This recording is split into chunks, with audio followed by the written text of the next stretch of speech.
All right, guys, it is Friday evening and it is Rick time. So, those of you who don't know me, my name is Rick Ginn and I do a seven-figure wholesaling business. I've been doing this for 20 years, and you guys probably know that I do this along with my son, Zach. So, Zach's my son. I'm AKA Dad. I'm the Rick in Flip with Rick. And today, really cool, we are not only in the halfway point of our June challenge. And if you guys are new to the channel, it is a challenge to get your first deal within the month of June. And we have great contests, prizes for everybody. We already have a ton of winners, so it's going to be absolutely amazing. So today we are talking all about rapport building. So I'm going to take about 15, 20 minutes. I'm going to go in deep dive, teach you how to connect with your motivated sellers, the techniques I've used over 20 years. And then we are going to open it up for Q&A. So if you have a question that you want to get answered and you want to be helped absolutely for free, then go ahead and connect with us on our link. If you go to Wholesaling Houses for Real and make sure you're subscribed to our YouTube channel at Flip with Rick, Rick Ginn, or Zach Ginn, you will have access to it. The link is going to be right up there in Wholesaling Houses for Real. It is pinned to the top. You guys can't miss it. So if you want to get in line to grab onto there, then do it. So I see Olivia's on there. I got a couple other people. So get in line. You can turn off your camera while you're waiting. I don't care. It doesn't matter. You do not have to do video. So we are going to spend a lot of time helping people out today. So honestly, this is going to be much more geared towards helping everybody out. I'm going to warm you up and teach you how to build rapport with sellers. Guys, it is Friday. If you're not pumped with it, I know the news is down. I know it's going to be pushing down real estate, but honestly, you are the shining light in how we're going to help out this real estate market. There's plenty of money to be made. Remember, if you do wholesaling, you don't have to worry if the market's up or down. It actually has no bearing on wholesaling at all. It just switches which side you work with better on that. So do me a favor. If you guys are brand new to our channel or you're new here, make sure you hit the subscribe. It'll give you a notification whenever we have new videos. We go live 4 times a week. And make sure you guys give me a little bit of love. Smash that like button. The more people, the more likes, the more hearts we get, the more people can get in tune with what we're doing on here. And guys, once again, if you're new to this channel, the really cool part is we have a free wholesaling course. Yes, there's no catches. Check it out with the members. Everybody in here is 100% free. It gives you 25 years of experience between me and Zach on actually how to do wholesaling. And in these lives, we actually share the content. I don't hold anything back from you. I'm not going to give you fluffy conversations. I'm going to show you how to do wholesaling because I do really well in doing this and I really, really enjoy it. So I taught my son how to do it in high school. I've taught so many people. I just think the way we learn wholesaling today has changed in the last 20 years. Why you guys are paying these big fees to learn such a basic skill. Who's going to have more experience to me doing this? I got 20 years under my belt. Guys, go to freewholesaling.com. Everything's in there. There's no trick. You can't insert your credit card. It's not even going to work. So, guys, know it's Friday. We're going into a long weekend. You know the gig, dude. If you're not going to do wholesaling, have fun with it. You want to help people out. You want to make a ton of money while helping people out of like real problems. This is it. But you have to match an energy level that's going to be anybody else that ever shows up on an appointment. I don't care if it's virtually or on the phone. This is what I'm talking about. Let's go, guys.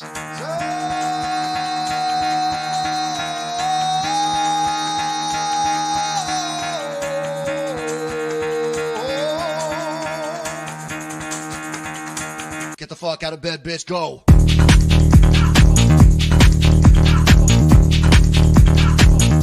Get up, again, they got go.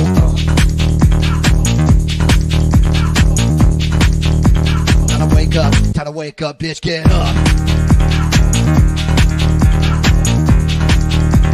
Get up, get up. Get up.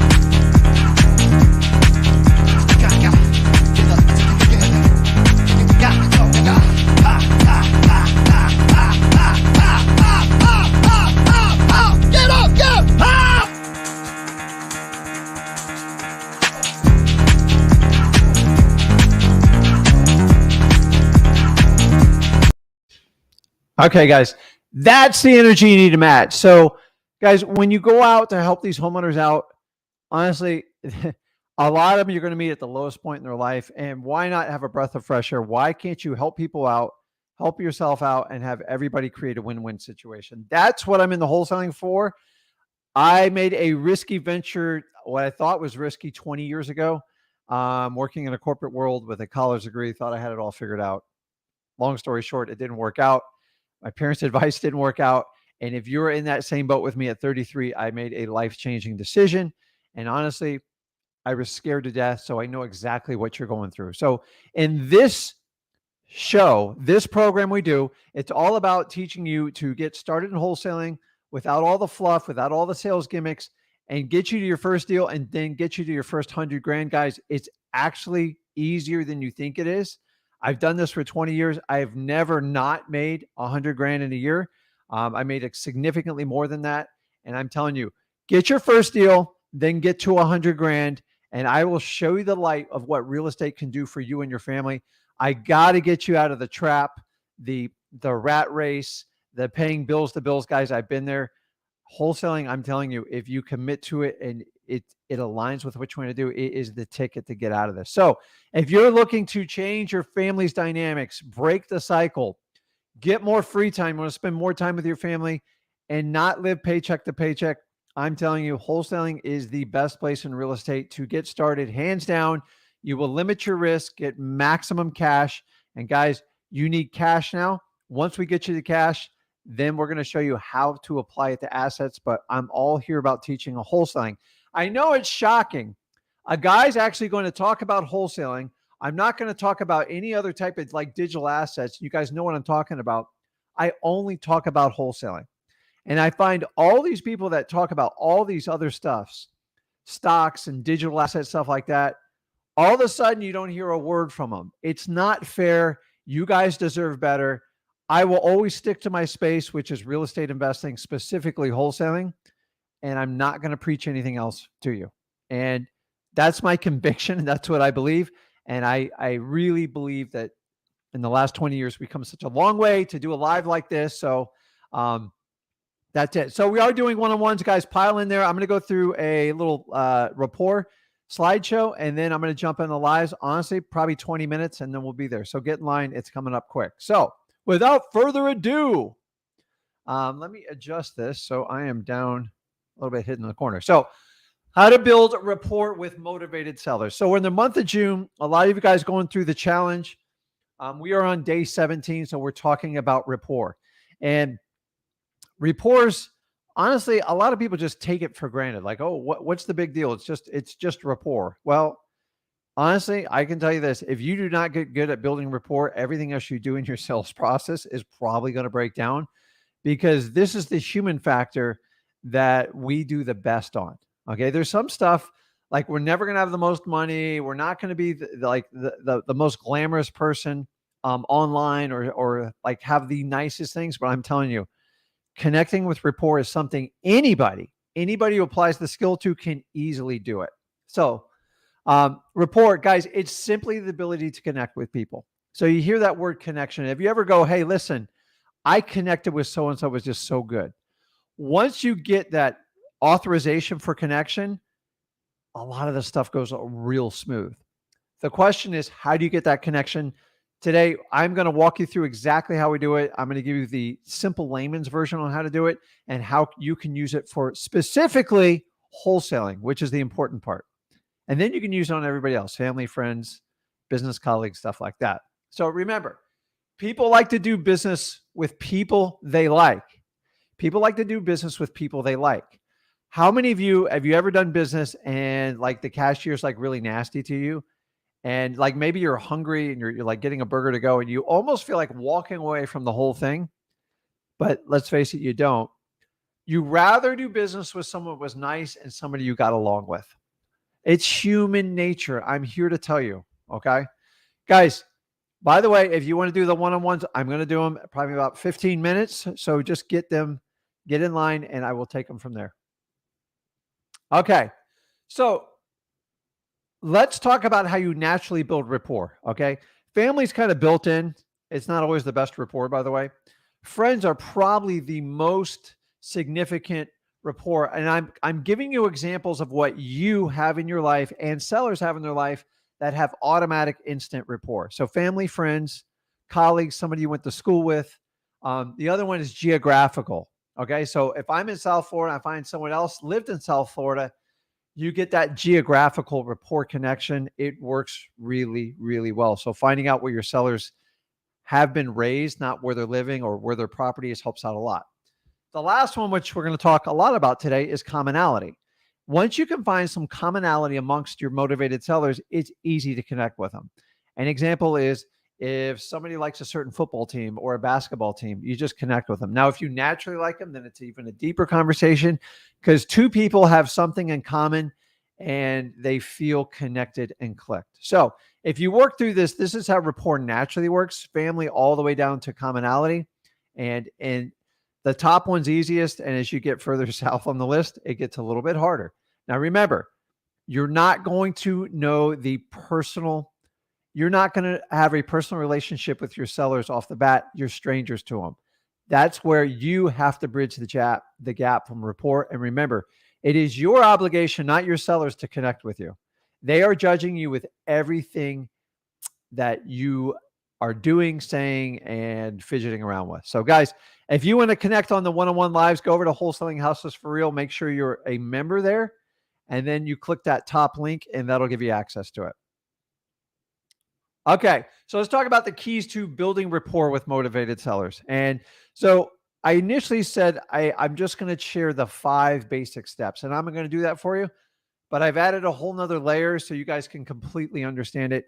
And guys, don't worry. Today is June 17th, 5:12 p.m. Eastern time, so you guys know if I'm live or not. I don't go live unless I say I'm live, so it is live. And for your convenience, this is recorded for you, okay? So number 1, before I go on an appointment, I don't even care if it's virtually or in person, I do Preintel. Why? Think about it. Social media is nothing more than a war chest of information about people. Now, full disclosure, a lot of older people are not on social media, and that's fine. But as the demographics change, as the population gets older, you're going to find more and more on social media. This is like a cheat sheet on finding commonality with people. I'm telling you guys, I do this all the time. It works really well. I even do this outside my real estate business. Whenever I want to do business with someone, I go and research, I watch their videos, I figure out what they're up to, and it works really well. The other one is I like to research the county site for the property I'm looking to acquire and try to get some clues on the sellers, make sure they pay their taxes, make sure the name matches up on the deed, see if there's other people on the deed, see if there's any permits pulled or anything like that. Okay. So step 1's pre-intel. Step 2, visual clues. Okay. So this is when you're going on your appointments. Guys, rapport is, if you plan it right, it happens it's a thorough process, meaning a lot of you think you're just standing in front of the person. That's how you build a rapport. Correct. Okay. First and foremost is practicing on how to talk to people and how to connect with them. Also is taking the clues that are given to you. So I shared with you how to do it online. Now we're talking about visual clues. Okay. So number 1, my God, if you have a 5 o'clock appointment, don't show up at 5 o'clock. I'm going to be in the neighborhood around 4:40. You know why? Because I'm going to drive around the neighborhood and see what's going on. I'm also going to take visual clues to see if that seller is making an effort to do anything with the house. A lot of times they're running around trying to clean it up. That is a good sign they really want to sell the property. Okay. I don't care if they clean it up. Honestly, it doesn't make a difference to me because there's usually years of neglect on these houses. So I just like to see what their motivation is. So when they're cleaning it up, I have a strong intuition they want to get the property sold. The second one I do is observe people's cars. Why? People love to put bumper stickers on their car, signs in the windows. You'll see certain types of license plate, maybe as a sports team. Sometimes it tells their political affiliation. Guys, take all this information and use it. Okay. Bumper stickers, license plates, I covered that. And then when you come up to the front door, a lot of people put stuff on the front door. Take note of it. Like, see if there's a ring camera. Like, how advanced are they? Some people don't care. Some care a lot. Some put a religious symbol on the door. Like there's so many clues people will tell you that you don't have to go into these things blind. Okay. So take on the clues. So visual clues, the third one. Once you get into the property, now you're going to have to focus more on your motivated seller, and it makes sense. So right up to this point, you've done your pre-intel, you've done your exterior clues. Now you go on the interior clues. These are the gold nuggets. Guys, it's real simple. Look for pictures and art on the wall. It's going to tell you a lot, okay? 9 times out of 10, you're going to see a lot of family pictures. If you see like grandchildren stuff, people love to talk about their kids. And I mean, here's a little secret on rapport building. People like to brag about themselves. So let them do it. The more they talk, the more you win. And remember, the rule here is like 80-20. They got to do 80% of the talking. 20% of your talking is going to be very direct. Okay. So look for pictures. You want to look for trophies, look for hobbies. If they got model airplanes on the wall, maybe they got like a lacrosse stick up on the wall, and use this stuff. Maybe there's a boating interest, a Marine. Maybe there's a military. It's crazy. And then last but not least, look for geographic interest. If you see Paris statues everywhere, obviously they're a big fan of going, what's it? I guess the Eiffel Tower. I've seen houses where I've seen like 20 or 30 Eiffel Towers. I know it's going to make them happy, you know, and then I'll talk about, hey, let's go ahead and do that vacation to Paris. So like you can be in your element. So guys, just using the clues is the key here. Okay. So I talked about 5 things in my thing. I'm going to expand it, but I promise you I'll go through this quick. Okay. And then we'll get to the questions. So number 1, mirroring. You've got to mirror your prospects both verbally and physically. This creates an unconscious connection with your sellers. You actually have to go out of your way. You're doing it. What do I mean by this? If they're sitting at the kitchen table, you're going to sit down with them. If they're standing outside, you stand with them. Whatever they do, you want to be on the same level. It is completely psychological. You do not want to stand over your seller and dominate them. It makes them feel intimidated. You want them as comfortable as possible. If they talk loud, you talk loud. They talk soft, you talk soft. They talk slow, you talk slow. If you can make this connection, it actually anchors on a subconscious level. And your seller like, man, I'm connecting with this person because they're kind of like me. Well, I'm here to tell you, you're doing it on purpose. It's perfectly fine. Who doesn't want to make someone feel comfortable? Okay. I wish more people would do this. Most wholesalers run over their sellers, try to impress them and overtalk them. You have to let them do the talking. So doing the mirroring helps out a lot. Number 2, I don't know why people don't get this, but I'm here to tell you, guys, you're killing me on the Streamyard link. So go over to Wholesaling Houses for real. Don't make me do this in front of everyone. I'll go back to it. Let me finish my presentation. I'll put it up there. Okay. You got to use your seller's name. So many of you guys don't use your name. So I always ask them, if I'm dealing with John Smith, do you prefer John or Mr. Smith? You have to ask. Why? Because I'm going to show you later in the slide why you do that. It's a form of respect. Often overlooked, but has a lot of clout. Usernames. Sellers, if I use your name, like if Olivia's watching right now, I guarantee her head just snapped around when I said that. So when you use someone's name, it gets their attention and they know you're paying attention. By using your seller's name, you're creating a connection that acknowledges your seller's feelings and they feel like they're being heard by you. I'm here to tell you, you can't use the seller's name enough. Okay. A lot of you go, 2-time rule, use it. If it's John or Mr. Smith, just keep going. Every time I reaffirm a statement, every time I do a trial close, hey, John, I'm going to do this, whatever name they can do with that. So that link works. Hold on. I got to see if I can pull it up. I don't know if I can pull it up here. Let me finish that and I'll work on it. But I got half a dozen people working on that link, so it's got to work. So, okay, number 3, it's listening. God gave you 2 ears and 1 mouth. Take the clues. I don't need to say anything about this further. People like to talk. We like to talk. We're entrepreneurs. You guys know I love to talk. You have to let your sellers do the talking. When they communicate to you and they connect with you, they're going to give you the clues you need to do a successful deal. If you just shove it down their mouth, you make them feel really, really uncomfortable. So you want to, 2 ears, guys, one mouth. Use what God gave you. Okay. Number 4, showing interest. Well, Rick, how do I show interest? You got to be interested. You've got to connect with these people. The easiest way you can tell if you're showing interest is ask quality questions. Now, you can ask questions about the seller and the property and you mix them up. But have you ever talked to someone and go, man, that person just not like, I don't think they're interested in what I'm saying. If you do that with a seller, it is a sure ticket of not getting a deal. Okay. Number 5, being empathetic. Okay. Sellers want to know you care about their problems. And I'm here to tell you, if you guys are in wholesaling, you are going to deal with sellers that have problems. Be prepared for it. Be empathetic. Just tell them how sorry you are about it and you move on. And remember at the end, the person that cares the most about helping their sellers will be the buyer. And often you have to help sellers because they don't even know how to help themselves.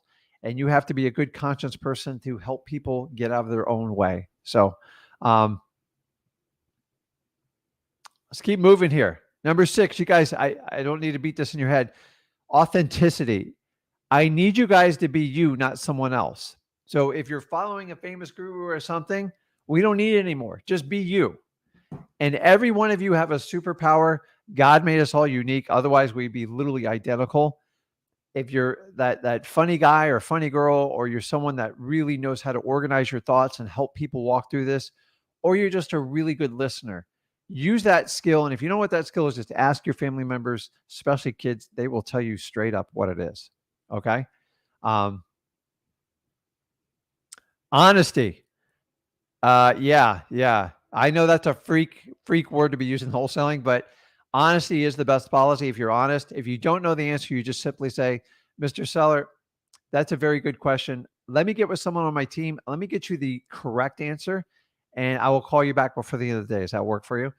So do not sit there and make up some. I promise you, everybody on this live at some point in your career, you'll be asked a question you know the answer to. How you handle it will define your success in wholesaling. Here's a little secret. I don't know everything.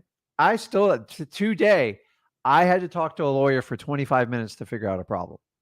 So if I have that problem, you guys should have the same problem too. If you don't have that problem, it means you're not taking any risk and you're spending too much time studying. Okay. Number 8, I talked about this early. Respect and dignity. By using sellers' names, being on time, all this stuff, it kind of builds in the respect and dignity. Every seller wants to be respected. I don't care if they say it. Everybody on this live wants to be respected. Nobody likes to be disrespected. And we're in a society where we take a lot of stuff for granted. So you need to go out of your way and make sure you respect everyone. Yes, sir. No, sir. Just stuff like that. And then you earn your rapport. And hopefully by the end of it, you wind up kind of being their best friend type of deal. So, okay, this is a big one. I talk about this all the time. So we're talking about rapport. So energy and enthusiasm is often misunderstood. So I don't need you to be like a freak bouncing off the wall, but you have to bring an energy level to these appointments. Why? Because it's like contagious. So if you actually have a competitor on a deal you're doing and you went in and you're super helpful, like you're really nice, they loved your energy, you're smiling, you're engaging, asking questions and listening, you're going to have a heads up on the other person. Now, well, Rick, what do I got to do with a guy like you with 20 years experience? I'm telling you right now, I rather deal with someone who was less inexperienced and brought more energy and enthusiasm because I feel like they can learn it as they go. So whatever you lack in experience can easily be compensated with what I call electric energies. Remember, guys, a lot of times you're going to be the only bright spot in that seller's day. Make it count. I'm here to tell you, if you're on here, you're super young, you've never done a deal before, and you go, Rick, I do not have the education to do this. Fine. Admitting the problem's like part of the solution, but can you make up for it in energy and enthusiasm? I'm going to tell you, I've given more people a shot in my businesses who bring an incredible attitude as opposed to a guy who's got 20 years of experience and he's just not nice. Everything's taken for granted. I will take the young, energetic person. It has nothing to do with age. I just like enthusiasm. Okay. Enthusiasm rules. Don't ever forget it. I'm here to tell you, if you are short on experience, bring it with enthusiasm. Don't go in with a crazy attitude. Just be the nicest version of you can and just try to have fun with your sellers and let them know you're here to help them out. You want to make it as easy as possible. You are the fun person that's going to help them out. Okay. And if you don't know the answer, it's fine. Take the information, find someone that can give you the answer. Okay. I could tell you, man, in the beginning, I was clueless. My enthusiasm crushed any of my competition. I went up guys with 30, 40 years experience that were entrenched in my market. And I remember them asking me, they go, what do you do? I was just like, now when I was with them, I was very low key, quiet. They're like, I don't understand how you're getting all these deals. I don't share it with my competition. So guys, outshine your competition. And if you impress your sellers, I will tell you, like some of you younger people, you'd be surprised how many people will just give you a chance because you tried so hard. Okay. So I'm briefly going to go through how you can simply go through a checklist on how to build rapport. So we've given you all the pre-checks. I've given you the 9 things that every seller wants. So now we're going to talk about how you engage them. So Ford. No, I'm not selling you a Ford car, but it's an acronym we use. So by the way, this is commonly used through the entire sales training for all industries. So this isn't unique to what we do. Hold on. I got to block these guys. So it's simply Ford. So if you can memorize it, you can refer back to this. F is for family. Who doesn't like to talk about family? You got all the clues on the walls. You got bumper stickers. You have them in your house. Hey, Mr. Smith, tell me more about your family and just let them talk. Remember, 80% rule, let them do the talking. You know, everybody on this live, most of you would talk hands down about your family. Maybe a few of you don't want to, but I'm telling you, nobody knows family like our families, and people love to brag about their family. And my God, bring grandkids in, it's a whole nother level. I don't have any yet.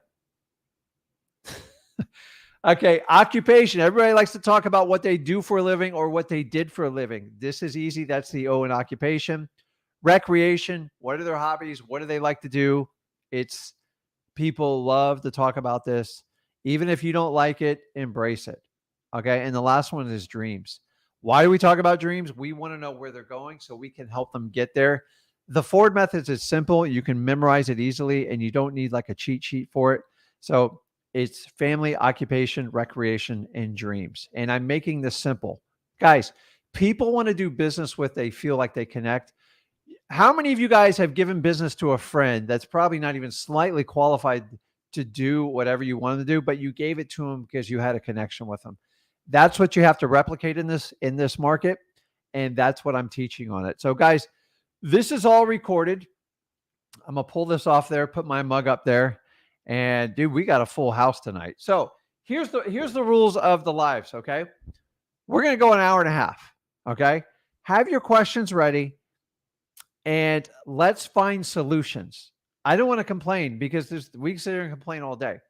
I want to help people out. And whatever question you have, I guarantee you there's 500 people have the same question.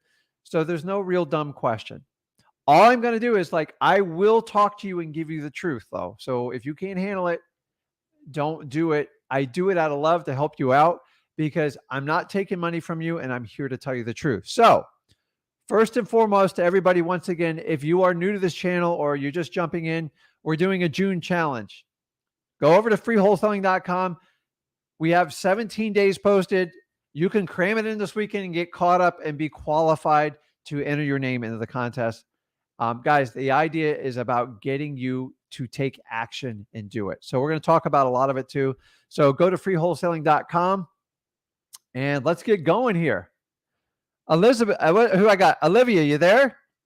Hey, happy Friday. How are you? Good. How are you? Good. I just want to start off and say thank you so much for all of this education. I really do appreciate it. It's really helpful. Okay.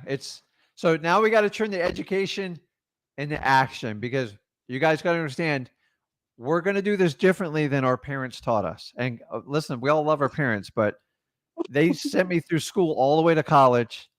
And then I had to figure out what to do with my life. And it didn't even work out close to what I thought it was going to work. The problem I was missing in the whole thing was action. I was horrified from the time I got out of high school all the way through college to take action, because you start going to school a lot. It's like really easy to study and try to wait till everything's perfect. And honestly, it kind of creates a monster. I didn't wait till I was in my 30s to take any like real action. So how can I help you out today, Olivia? Okay, so I have this seller that I'm currently working with, right? Okay. He's unable to take care of the property. I guess he inherited the property when his mother passed away. There's a mortgage left on the property. I believe it's like $55,000. Okay. And it's sitting on 2 acres. I believe it's a duplex, but it's a home. 4-bedroom, 2-bath. Okay. He's had it for sell by owner now for a few years for $100,000. And he really just wants to sell it. He's down in Florida right now with family. He really wants $85K for it. He said his lawyer would look over the agreement if we negotiated the price. I would have to put $2,000 in escrow, this, that, and the other. Okay. I've tried to negotiate the price down a little bit, because obviously it needs a lot of work, but I don't know if I should move forward with that $85K. Well, what's the property worth in today's market? If it was all fixed up and everything, it would go for $187 or close to $200K from what I've seen. And how much work does it need?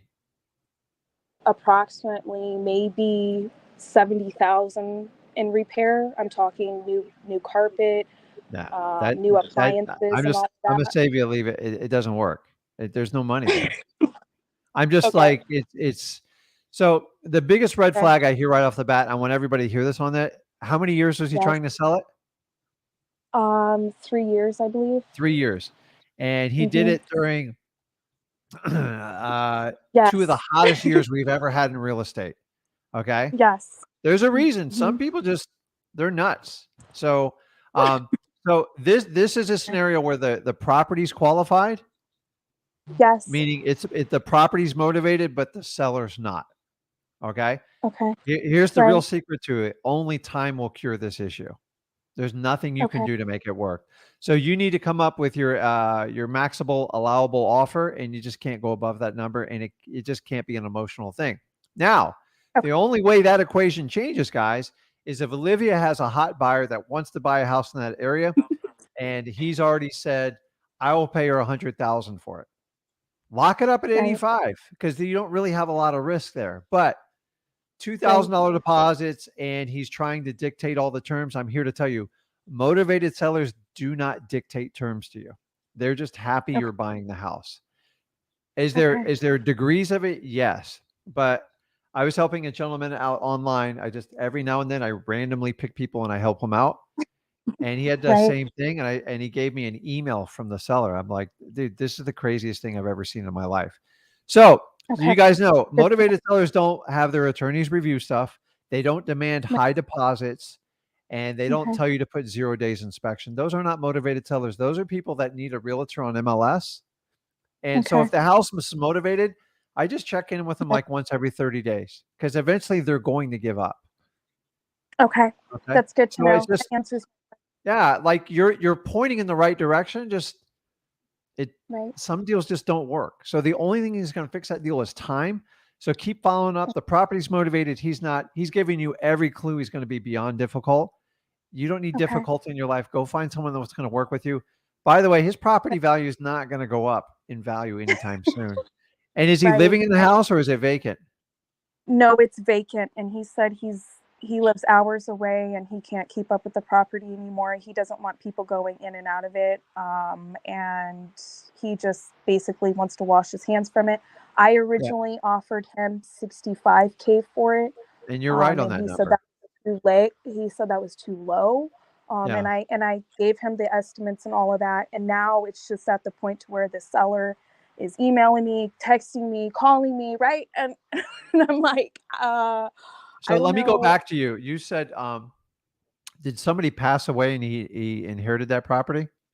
Yes, that's correct. His mother passed away, And and is he paying a mortgage on it? yes, that's what he told me. Did he tell you what the mortgage amount was? No, he didn't. I Okay. asked him. and So he didn't here's your want only to. other play. Sometimes when the door closes, so I teach you guys to do a technique. I always go in as a wholesaler first. Okay. Honestly, that property really needs wholesaling. Like it, Right. because if you buy a creative finance, you still got to fix the dang thing up.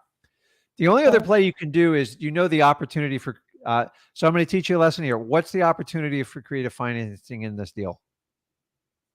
I don't really know off the top of my Okay. head right now. So Give let me him explain full this to you. asking price. It's the mortgage was in his mother's name. God rest her Okay. soul, she's not here anymore. He's making the Yes. payments on it and keeping it current, which is a shocker. They usually don't. Okay. Yes.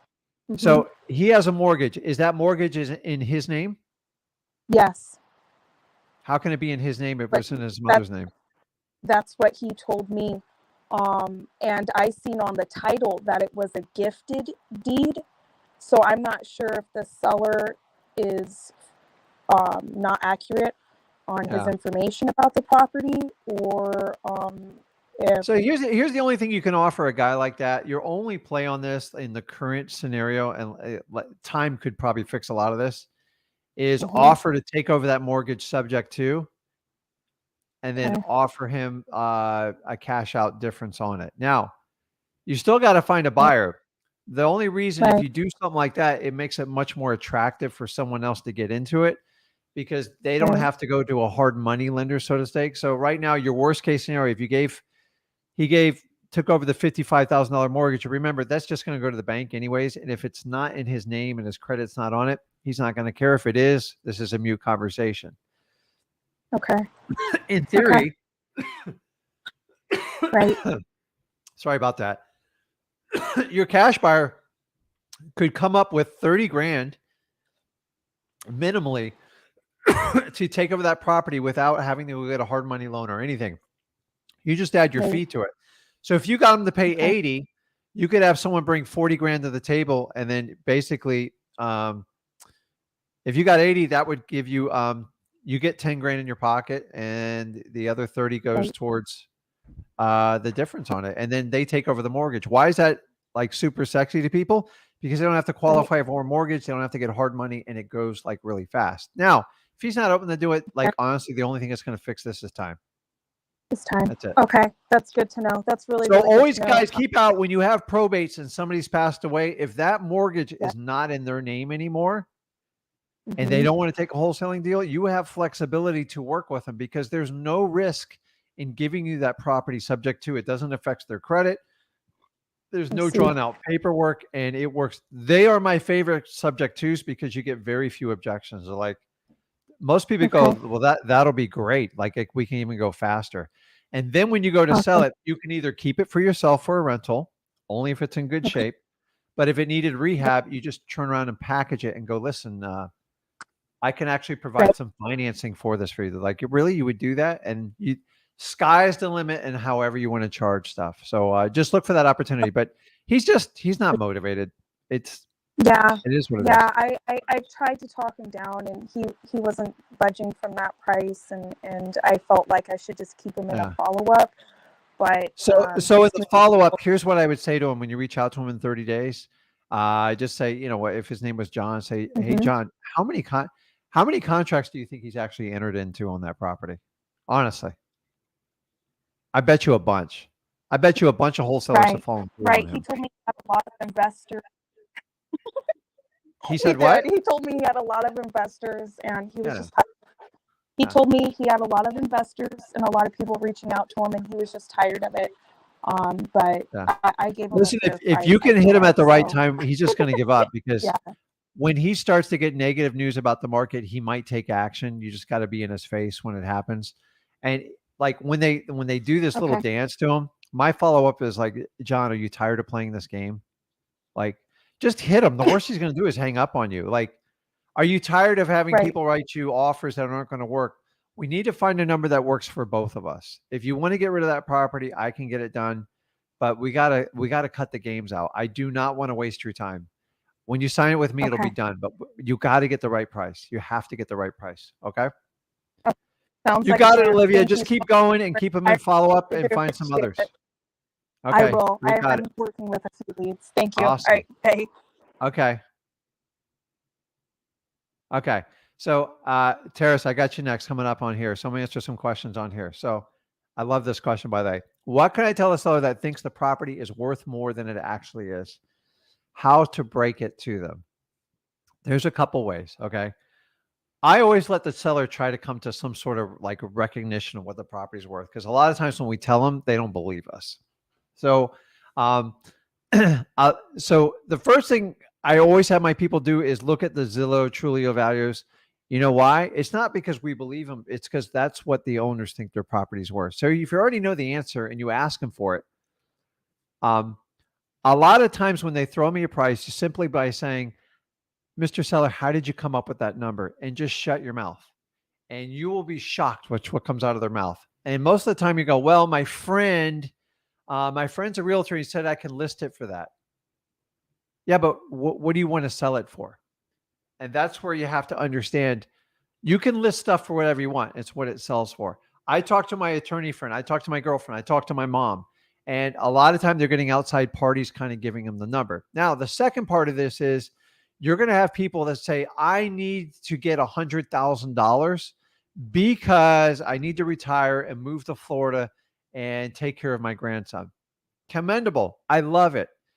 When they do that, they've detached what the value of the property is to what their personal needs are, and you have to re-gravitate them back towards the center. So a simple line, actually, I didn't create this line, but it works really, really well. It just says, listen, Mr. Seller, I can appreciate that, but let's see what the house can afford.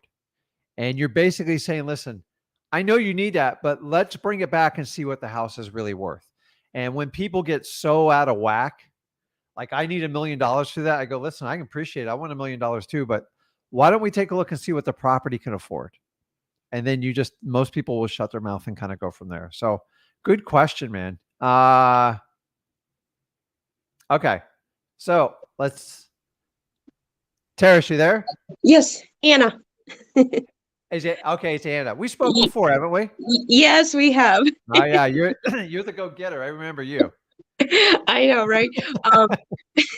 Quick question. I don't know. Did Zach talk to you about the land here in California that we talked about with him?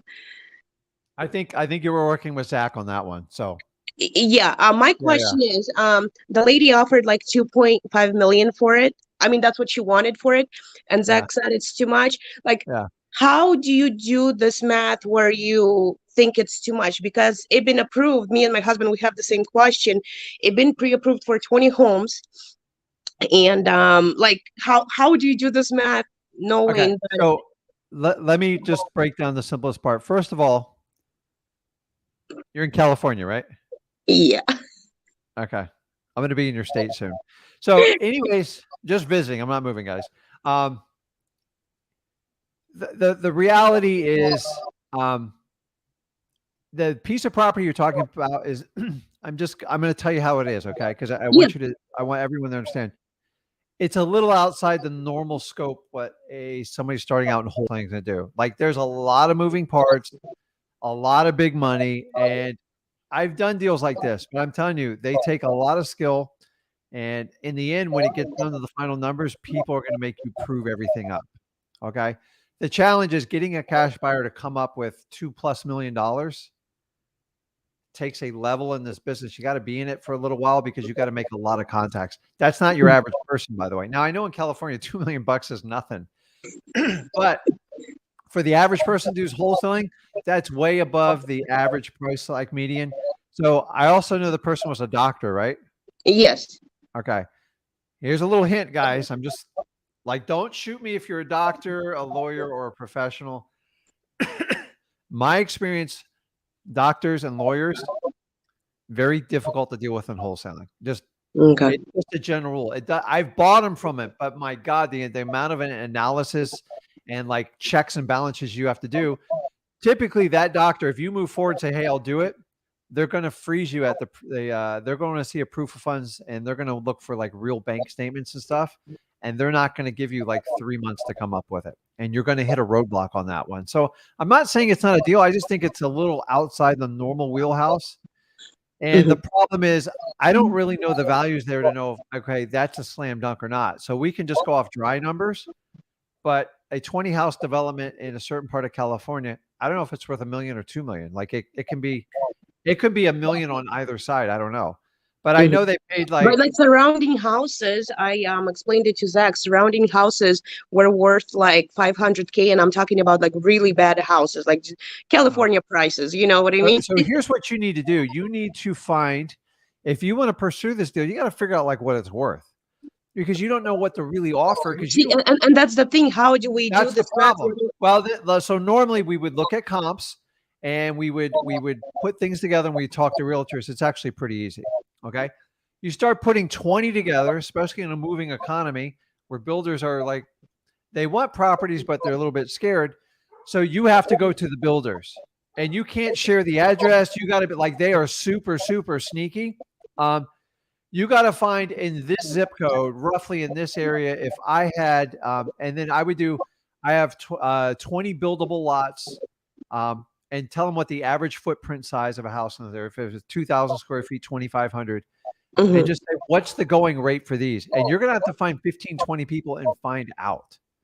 The problem with land building is like here in South Florida, it's like block to block. Like one block's worth double what the other one is. And I'm not talking about stuff on the water. It's crazy. So the fact that you and me don't flip like lots of lands to builders, and I don't do it much either, you're going in around where you have to, you're starting from zero and you don't know. So the only way, if you want to move forward with this deal, is you got to connect with builders, and you got to find a way to present it to them without giving it to them. It's hard because they're going to squeeze you for it. So you got to come up with a fact sheet. So I know your husband's good with this. 20 buildable lots on the average, what it's permitted, 2,400 square foot, quarter acre lots, and spell it out. And then you can narrow it down to like the northeast part of this zip code.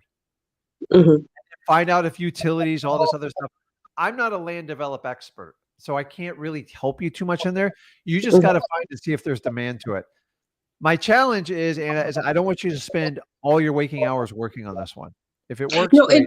I'm not. When Zach said it's not a deal, I let it go, but I want to learn why it's not a deal. You know what I mean? I wanted one of you guys to explain it to me. And if it was one vacant lot, I could nail it in 2 seconds for you. 20, it's a whole different story. That screams builder. Someone wants to come and develop and do that. So what's the value to them? What do they have to do to build it out? I know permits are challenging in like the state of California. I mean, she said it'd been pre-approved for 20 homes by the cities, by the county, by our county, been pre-approved for 20 homes. Okay, so try to get due diligence from the person that you were talking to about, because you have to prove it. You can't take people's words for it. Can you just show me?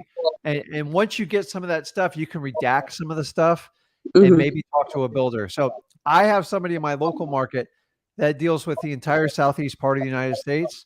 And whenever I have like a big lot, I just say, dude, can we make this work? And I just partner up with them. I don't have it's not that I don't have the brain capacity. I just like, that's a whole different market than actual physical single family houses. I'm not saying you can't do it. You just got to find out what it's worth. Me and Zach can't give you that number. And that's the challenge. I'm not in your market. To be honest with you, if it was in my market, I would even have challenges to a point too. Cause it's like, so a lot of people go, okay, well, if the average lot is 75,000, a small 75 times 20, it's not that easy all the time. So in wholesaling, well, that's what I did. I'm like, average is like around 750. So I'm like, that's like close to 16 million. You're getting it, but it's like, remember, the challenging part on land is people don't understand is most people have to just pay cash for it. Even builders, they have to put capital. Banks don't give loans on like small pieces of land. Anything under like 100 acres, they like big giant developers in it. So find out what your builders are.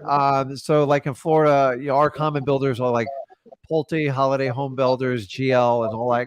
And they have people that just go out and buy land. But like some of them might be shut down. We're not buying anymore until we figure out what's going on with the economy. But remember, builders have to look 2 and 3 and 5 years down the road. I know there's value there. I just don't know what it is. But here's the downside is someone has to fund that thing with cash. And the odds of you finding someone with $2 million plus being new to the business. Should I get a hold of her like in a couple months, like in 2-3 months, and just be like, hey, did you drop the price by any chance? I just keep following up. You can ask inquisitive questions, and then I would research and see what kind of numbers you can get to sell that to a developer. You need to sell it to a developer. Like that's the only person that's going to see the real value in it because they want to put as many. And then just ask them, go, listen, can you provide me proof of what's approved by the city? Where can I find that? And then once you have that, because the builders want to know details, like what's been approved. If it hasn't been approved, it's a very long, tedious process. So if it's approved, it might have value in the property itself. There's a lot of moving parts to it. That's why I can't really give you the clearest answer on it. Okay. So can I ask one more question? And then just keep focusing on single-family home structures. Yeah. Okay. Probate. I'm sorry, stupid question, but who pays the mortgage? Like the person is deceased and his son or whoever inherits the house. Like when I make the contract, who pays that mortgage that was not paid for like 2, 3, 5 years, whatever? So you're talking about a mortgage that's in arrears? I guess, yes. Behind? Yes. Well, typically it comes out of the seller's pocket. So I just dealt with one where it was, I think 2 years behind on a probate, and that's common because people don't want to pay the mortgage. It's not in their name. Some families will take care of it, but so if it was $1,000 a month and it was 2 years behind, if the mortgage was $150, you'd have to add probably another 25, 30 grand to it. So if the house sold for 200, they'd only get like $15,000 once you added those numbers up. Remember, everything's negotiable, but like I tell people, do not do net deals. Net deals are when the seller goes, I have to walk away with $50,000. Unless you're like a magic genie, it's very hard to make that decision on the spot. And it's even harder to write it in a contract because I don't know what the outstanding mortgage is. I don't know if there's any other liens. I don't know if you paid your taxes. I don't know what the closing costs are right now. I don't even know what day we're closing. Do you have like really detailed probate videos that we can watch? I mean, I can watch. Yeah, just go in the freewholesaling.com and there should be a specific section on probates. But once again, guys, with probates is when they want to sell the property, you negotiate a rate. Whatever the liens and the mortgages comes off the seller's side. Like you would never pledge to pay all the liens and everything unless they're just going to give you the deed, which rarely happens, not in wholesaling. That's a whole nother type of business. So you don't have to worry. Like if I offer to buy your house for $250,000 and you're the PR in the probate and you go, yeah, that's fine. I really don't care what you owe against the property. I just want to make sure there's enough money to make it work. Here's the probates that don't work. And I'm seeing a lot of them lately. Reverse mortgages. They're a nightmare unless you catch them right away. And I'm talking within 90 days. Reverse mortgages are designed to basically screw the family because you have up to, I think, 2 to 3 years to sell the property and they just compound all the penalties and the fees. And the bank wants you to walk away with nothing. So reverse mortgages have very little left in them and they're written very aggressively. And the banks won't negotiate them and they won't do it. So the only ones you want to watch for, to be honest, are like the reverse mortgages. Okay. You know what a reverse mortgage is? You ever heard of one? No, I'm not. So here's a lesson for everybody on here. Yeah. So you're learning. A reverse mortgage is typically an elderly person that has their house paid off, takes what they call a reverse mortgage. So if the house is worth $300,000, the bank goes, fine, we'll give you $180,000. We'll give you the cash. In return, we're going to put a lien for 180 grand on the property, and then you're going to owe us monthly payments. Kind of weird. Think about it. They're going to give you 180 grand, but now I got to make payments to them. The idea is if that's the only asset they have and that they're end of life care, they don't have to stress about their end of life. The problem is when they pass away, that reverse mortgage is a nightmare for the family. Typically, the bank, they tell you it's 180, but they find another 60 grand to take out of the property, and there's nothing you can do about it. because grandma signed all the papers and she didn't know it. They're very predatory. I think they should be outlawed. I think they're terrible, but every reverse mortgage I've dealt with, it's like you have to spend so much on the lawyer, it's not worth it. So probates are simple. You just need to get in contact with the person in charge of the probate, which is the PR, which is the personal representative, or what they call the executor. It varies how they use the terminology, what state you're in, but they are wonderful deals because sometimes people get properties and they really don't want anything to do with them. And if they have a mortgage on them, they typically don't pay the mortgage. So it behooves them to sell the property as fast as possible so they don't eat the equity out of the house. That's where people like you and me come in and save the day. Okay. That's it. And guys, here's a flip. Not everybody in probate is going to sell you their house. Someone told me the other day, I called 10 probates. I can only get one guy to talk to me. I'm like, that's normal. That's perfectly normal. Some people keep it in the family. Some people wait 6 months to a year to make a decision. You talk to enough people like that seller you're dealing with the land. Maybe you got a probate who wants to wait 6 months. After 1 year, you have like right now we're working 3,200 what we call like just kind of dead leads, and we're going to get 5 deals out of it. But those are people we already spent money on. We spent energy. We know something's motivated. They just haven't made a decision yet. Okay. This is the form of real estate. Okay. Thank you so much. Thank you for your time. Okay, and keep going. All right. Thanks. Okay, awesome. Okay, guys. I'm working left to right here. What's up, John? Hey, John, you there? Yeah. Hello? Yeah, I can turn your mic up or something so I can hear you a little bit better. Can you hear me better now? There you go, man. What's going on? Where you at? I'm in Houston. How are you? I'm fantastic, man. I'm glad you're staying hydrated. People go, oh, it's Friday. I go, dude, I'm here to tell you, when you get good at wholesaling, every day's like Friday. Like, I don't care if it's Monday, Sunday, Wednesday, Thursday. It doesn't make a difference to me. Actually, I enjoy the weekdays almost better than the weekends. I just see more family on the weekends. So it wasn't always like that. What can I help you out with, John? You're blessed. I see that. So yeah, I have a question that might be like super simple. So I looked up this property address on True People Search, and it has a owner that's different from the appraisal. So I'm wondering, do I go off the appraisal or the True People Search? Dude, just rip through it and call. Like you're never going to know the answer until you make the effort. By the way, guys, no data is perfect. Like, right.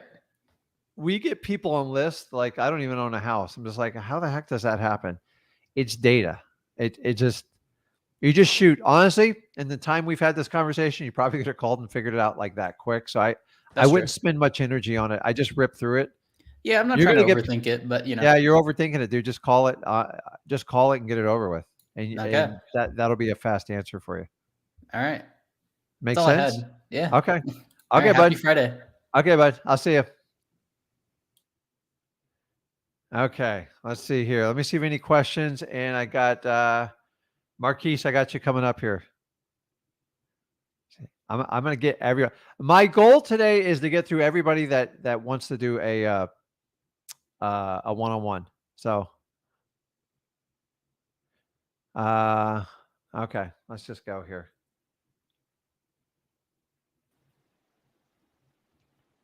Marquise, you there? Yeah, I got you. How do I pronounce your name? I don't want to butcher. Marquise, you're like the first person to ever say it right. What's up, man? Where you at? I'm in South Carolina. Oh, cool, man. How's the weather there? It's super hot. It's like 100 degrees. It's hot, man. It's terrible in the Southeast, man. It's just like, we haven't got any rain in like 2 weeks, man. It's just like, it's like by 1 o'clock, we are just covered in thunderstorms. And like, I haven't seen a cloud in the sky in Florida in like a week. It's just like, man, it is hot. Like when I'm done with this, it's so hot. I wait to go jogging till like 7:30 at night. Yeah, you have to wait till it's dark. And you feel the sun just tortures you, man. Like, I was losing 8-9 pounds when I had to run. And honestly, the run's easy. Dealing with the heat's terrible. But you got to try to stay cool, man, because here in Florida, the pool's hotter than the dang air. So what can I help you out with, Marquise? So did some driving for dollars, and I cold called this lady, and I have an appointment with her tomorrow. Okay. She lives in North Carolina, but the house, she said it's been empty since '96. Oh and my like God. the front door is missing. Let's And do like some math here. 96. How old does that make it? That's over 27 like, years old, right? yeah, 27. Okay. So before you even get into it, you got to have concerns about a house that's vacant for 27 years. Like Right. guys, I'm telling you, I go to houses. We looked at one yesterday. My acquisition guy, dude, I love to go out in the field, like, cause I just like to go out. We looked at a property, it was only vacant for 11 months, and I was in shock. It covered in mold. And so in Florida, if like you don't turn on the air, the humidity just seeps through the windows so I'm just telling you, like 20, I don't care what state you're in, either you're battling the cold, the heat, or the moisture. And so I've never heard of a house vacant 27 years that wasn't either like a haunted house or like a historical house. So fill me in on the rest. Yeah, so she said like they've like the door is missing, like on the front door is missing, but they still have like furniture and stuff in there. She said they just took their valuables and left. So I Okay. just didn't know like what to expect. Like, and then we didn't talk about a price because I figured she hasn't seen it in a while, so she doesn't know how bad it is. So I was gonna use that to negotiate with as well. Okay. Is she the owner of the house? Yeah, she said it's free and clear, no tax lien. Okay. Has anybody put their sights on the actual property? Not that I'm aware of. Okay. So your biggest challenge in this deal is verifying what's going on with the property. Like, Right. because you can negotiate with the property, you might look at it and go, I'm out of here. Like I've seen houses where like just knock it down, let's call it a day. I'm just buying a vacant lot. Right. 27 years, dude, I'm suspect because I got a feeling you're not the first wholesaler to probably ever reach out to her. So I would just reverse engineer it. How many contracts have you had on this property? And try to find out what the problems other people pulled out so you don't have to go through that same journey. I wouldn't even be talking about price right now. Dude, Right. 27 years? That's what she says. Without a front door, that means animals come in. I Yeah. have a hard time keeping bugs out of my place. Like it's like I just don't know where you go with it because the type of rehab on a property like that would be a 100% rebuild, in my opinion, with nobody Yeah. living there. So ask her if she's had it under contract before and what was the problem with it. And just take the clues for it. I just don't want you to spend a lot of time and energy. Here's Marquise, you're in the right area. So did you say you found it driving for dollars? Yes. What did it look like when you drove by it? So just overgrown grass. Like I said, the door is missing, and then you can see into you can look into the house and see there's like furniture and stuff in there. And what's the But neighborhood look around it? I mean, the neighborhood around it is pretty much it's like a lot of like rental properties. There's like a couple houses across the street. I tried to cold call, Okay. but Would you knock that property down, or would you if you had the money, would you invest in fixing it up? well, I looked Honestly. on like the tax website and it said like the Yeah. land is only worth like 8,000. Okay. So I don't know. I assume the roof's bad, right? I mean, I haven't seen it. Like I didn't want to like walk in there and like Okay. who knows Well, what's in there. ask some quality questions before you get into it because it's not. I've had people try to give me houses like this and I don't take them because usually the city, and then I would go on the county records, the clerk of courts, and see if there's any pending liens recorded against it, like code violations. If they're going to be big for 27 years, it's not worth chasing. Okay. Yeah, I looked on the thing. She's paid the taxes every year and everything. So Makes no sense to me. Like, yeah, so just I talk don't to her. Like, honestly, price isn't going to be your biggest issue here. It's like, am I walking into a time bomb, and then can I find someone to fix this up? These types of houses, dude, I'm not offering a lot. right. You got to go in at the lowest number possible, and dude, I've had 3 houses gifted to me just like this. They're like, just take it. I always say I got to give you something. So I've given people like $100 or $1,000, but some of the houses that you take complete risk. So go in the clerk of courts and just make sure there's no pending like code violations. They have to record a lien in there because if they got a 27-year lien on that property, it could be a $30,000, $40,000 lien. And that's probably what I'm assuming that's why she can't sell it. Why would Marquise ask her, why would you wait 27 years to sell this property? Like, like stuff has to pass the common sense test. You don't want people wasting your time. I want to help her out, but 27 years seems unreasonable to me. Yeah, Right? she said that she had issues with like break-ins and stuff too. So Oh God, of course you do. Once you have a vacant yeah, house, that's the problem. So, how many square feet is it on the tax records? it's 1,300. Yeah, a full rehab. I mean, that could be 75, 100 grand. Like Yeah, the that's cost what I of was building a planning, house. 75. So you got to look up rents in the neighborhood and kind of look at everything. But I would just have a conversation with her and just talk to her. And I bet she's got some great stories about that house. Yeah, So I always talk to people about what their original plan with the house was. It gets them excited. And then they'll tell you about the pain of the house. And then you got to be the guy to come in and go, listen, if we can do a deal, like we can get it back to where it was. I just right. need you to make a decision with it. Nothing's going to get better with this house. A house like this, dude. And guys, when I make an offer on this house, dude, it's if you're not embarrassed to give like a low number, like because so like if you offered $5,000 for a house like this, and by the way, I've done that all the time, is she's like, no, I can never take something that low. She goes, I'll need at least 40,000. Go, No if way. you can go put a roof on it, put a front door on it, get the lawn mowed, get everything done. You call me back in like a year, I might be able to do that. It's like, no, I don't Right. want to put any money into it. So she obviously doesn't want to put money into it. That's crazy. She's paying the taxes. What's the tax bill on that thing?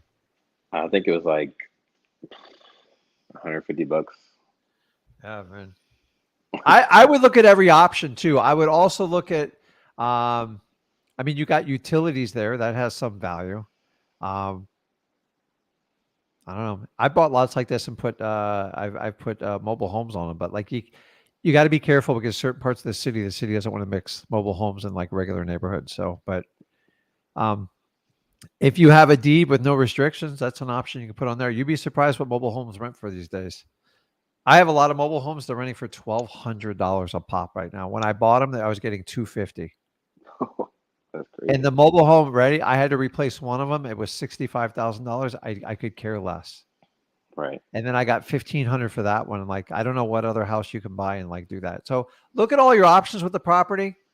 See if she'll sign a contract. Just make it really, really low because you're going to need a lot of leeway to sell that thing. Yeah. Right.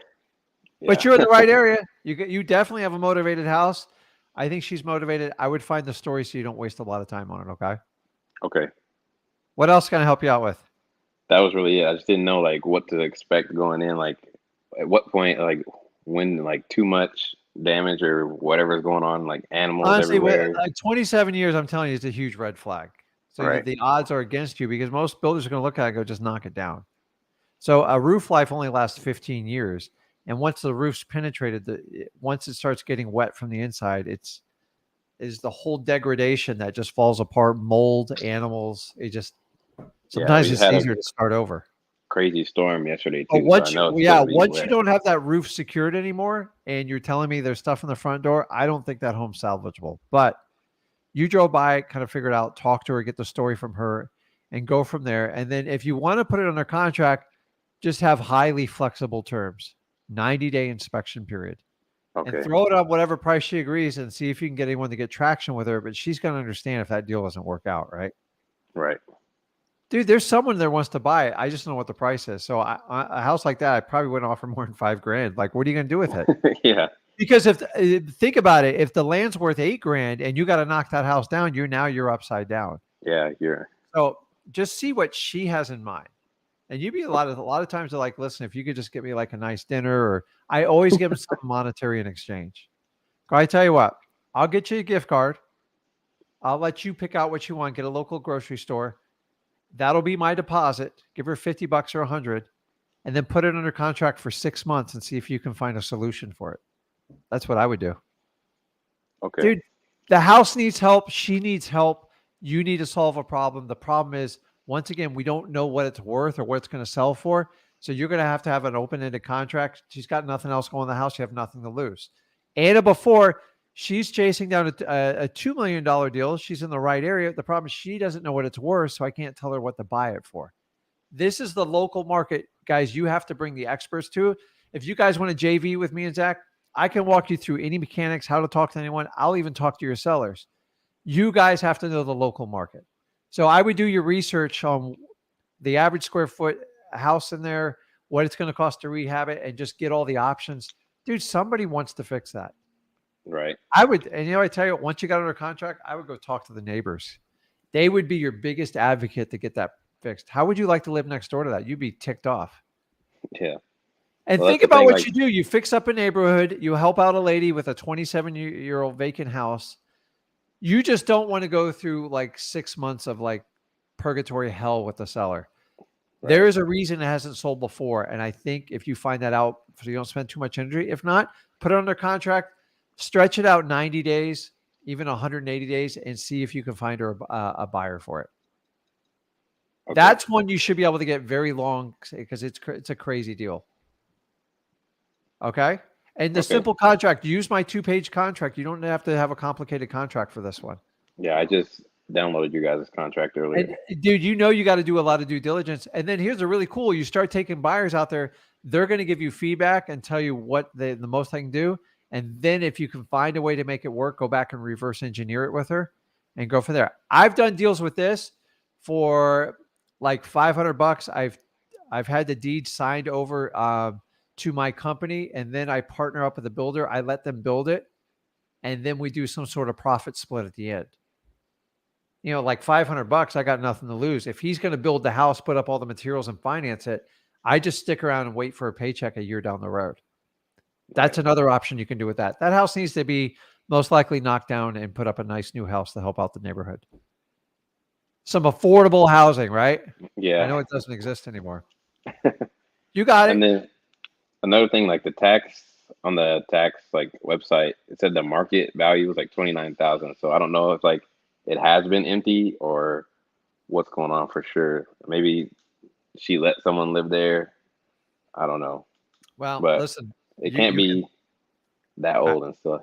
Yeah, just look what the lot's worth and figure out what it costs to build a new house there, because that's how you're gonna have to sell it. I don't think anybody in their right minds. I mean, it'd be great if somebody took over a 27-year-old house, but yeah, but it would be cheaper to start over than to try to fix that. It's like taking an old car and you go, listen, son, we're just gonna go buy a used car. This is great. Like, so right now to fix, I had a friend who fixed up an old car. He thought it'd be the coolest thing. It cost him $85,000 for like a 19. Now it's a passion, so it's not about money. But like if it comes down to money, you got it. Like, so if it's passion, they want to restore it. You could spend $300,000 restoring that to its original glory days, but you're not going to make any money doing it. So remember, the end buyer is going to dictate what you do with that property. So get it under contract, have a long inspection period, and bring a few buyers there and see what's going to go out. And if you're not even close to it, just let it go. Go, listen, maybe you could put like a lemonade stand there or like one of the food trucks type of deal. But yeah, you're only limited by like your imagination. But when you guys are starting out, you want to like stick to the core of what you do. The problem is, can you do this with $5 million? You can't. It's a much more sophisticated process. High-end lawyers, a lot of realtors. These are the typical houses. I've never seen a 27-year-old one work. So I'm just giving you the obstacles you'll have against that. So hopefully, when's the last time you talked to her? I talked to her yesterday. Okay. Well, now you know what to do. Just ask. I'd hit her point blank. How come you haven't sold this before? Just see what she says. Have you had a contract for this? See what she says. She's probably going to tell you the truth. Well, they tried to close on it forever, and we had this and that. And ask her, how much was the offer for? And most of your sellers, they'll tell you what the exact problem is. So like, don't try to like figure it out yourself. Just ask them. Okay. Okay. And let me know how it works out. I'm really curious on that one. Will do. Appreciate the help. Okay, Marquise. I appreciate it, man. Okay, guys, if you want to hop on and do a one-on-one, if you go over to Wholesaling Houses for Real, there is a link on the top. Just click that. You'll get in queue, and I can bring you on. So you got to take advantage of it. So I'm going to answer some online questions here. So you guys use the chat. You can connect with people. I don't know everybody on the chat, but I know a lot of you. Let's see here. Access, how do I join the Streamyard? So I've already told you, if you go to Wholesaling for Houses for Real, I have it pinned to the top. And let me see if I can find. I'm scrolling it on the bottom. If you go over there, I promise you it's there. See, part of this is you have to be able to follow directions to be able to do this, but I get it. I'm not a techno wizard, so like, don't beat me up on that stuff. Jaco says that link didn't work for me. It seemed to work for everybody else. So I don't know. I'm not a technical guy, but if you've got a question, you can ask it online here. Okay. So Brooklyn writes here, I think this is the same Brooklyn we talked the other day. What does it mean there are hidden contingencies within a buyer using a hard money loan that would interfere with the closing? So Brooklyn, and for everybody else listening, hard money, the reality of it's not cash. Okay. The definition of a loan is getting money from someone other than you or your company. So hard money is just basically a private person willing to lend money on a property. Here's the challenge.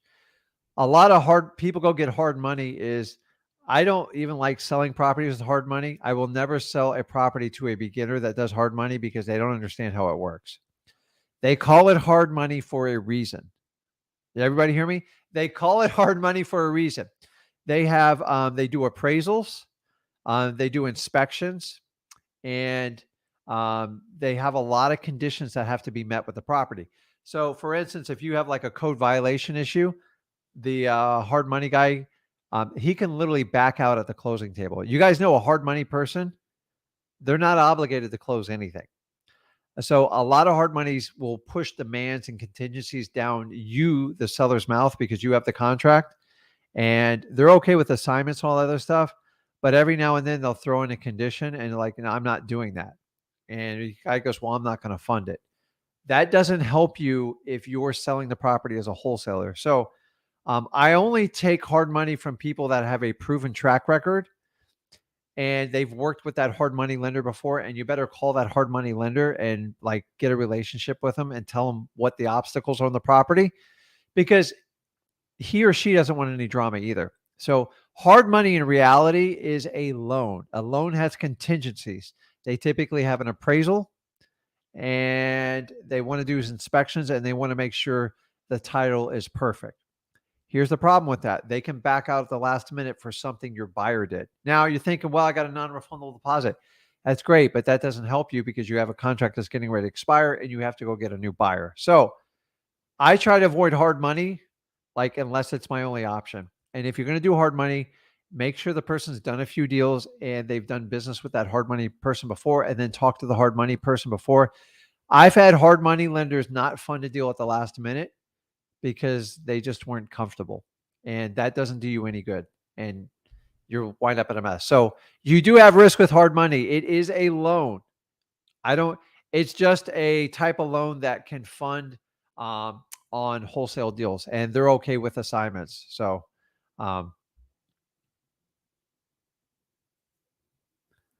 Critchop says, hey, how do we call in? Look at the scrolling on the bottom, and it'll show you how to do it. So, okay, let me jump back in. Rebecca, you there? Rebecca. Okay, I'll come back. Rebecca, get on deck. Hey, man, you there? Hey, what's going on, Rick? Who am I speaking with? My name is Rashawn, man. Rashawn, I'm happy to get on with you. What's that? Can you hear me? Yeah, I can hear you fine. What's going on? Can you hear me? Yeah, I hear you. I'm sorry, I'm at work, so it's a little bad. Let me That's start okay. off by I hear you saying fine. Let me start off by saying that I appreciate the hell out of you guys, man. You don't understand. I appreciate you just watching this stuff. Now I appreciate the hell out of you guys. You guys are giving information that everybody's holding as if it's a gold nugget, and it's helping a lot of families be able to get the financial freedom. So I appreciate you. And all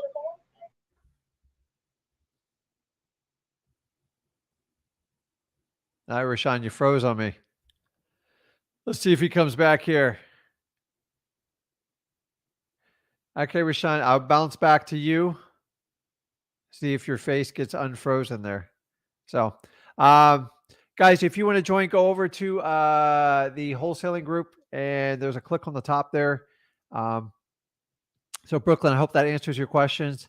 Let's see. Is Louisiana a good place to wholesale? I know plenty of people do it there. It's fine. So guys, the whole thing about wholesaling is knowing your local market. That's the key. Like, I can't go over to Louisiana and effectively wholesale because I don't know the market. And that's the challenge with scaling wholesaling. It's just the truth. You've got to know what the values are in each particular market. And once you go from one market, not one market is dependent on another market. It's absolutely crazy how real estate works, but that's how it is. Let's see. Okay, he's still. You there? Rashawn, you there? He keeps freezing, man. Okay. I got to move on there. Let's see here. Okay. So Fume says, hey, Rick, is there any way to condense a purchase agreement? Why are they all long? Sellers don't have time or too scared to sign. So I'm going to give you a fix for that right here, okay? Go over. I know I'm a broken record here. Go over to freewholesaling.com. We actually have the 2-page version of the contract in there. And by doing that, so a standard like realtor agreement that's approved in the state with, I guess, the lawyer, depends on what they call it and which state you're in, can be up to 25 pages. And it's very intimidating of a seller. And a lot of realtors feel really important having all those forms signed. Honestly, I could sum up the sale of a house on the back of a cocktail napkin, and I've done it before. I've done commercial buildings. I've done apartments. I'm here to tell you, real estate's not that complicated. Just people make it so complicated. All real estate can be done in a page or two. That's it. All the other stuff is just lawyer stuff they stick in there. It's all about what ifs, what ifs, what ifs, what ifs. And some people like that, some don't. I find in wholesaling, the simpler you make the contract, the better results you're going to get. Go over to freewholesaling.com and we share that contract with you. It's only 2 pages. Honestly, a page is a little bit light because one page has all the necessary items you need for a legal purchase and sales agreement, and the other one's just the signatures on it. So that makes sense? Okay, cool. Okay, guys, let's see here. I guess everybody's a little bit busy on Friday nights. Guys, if you want to jump on a call, jump on the call. If I'm going to try to figure out how to pull this up while we're doing it, let me see. Show you how to do this. So, guys, put in your questions. Let's see. It's going to try to make me log in. I know it is. That's no good. Let's see. No, it's going to make me log in. Okay. You there? Yeah, man. I don't know why I keep cutting out. Let's try. Okay, let's try. Shoot, in case I lose you. Okay. Quickly, once again, thank you guys for your help, man. I appreciate you guys for giving this information. It's helping families. Okay. I wanted to say that off rip.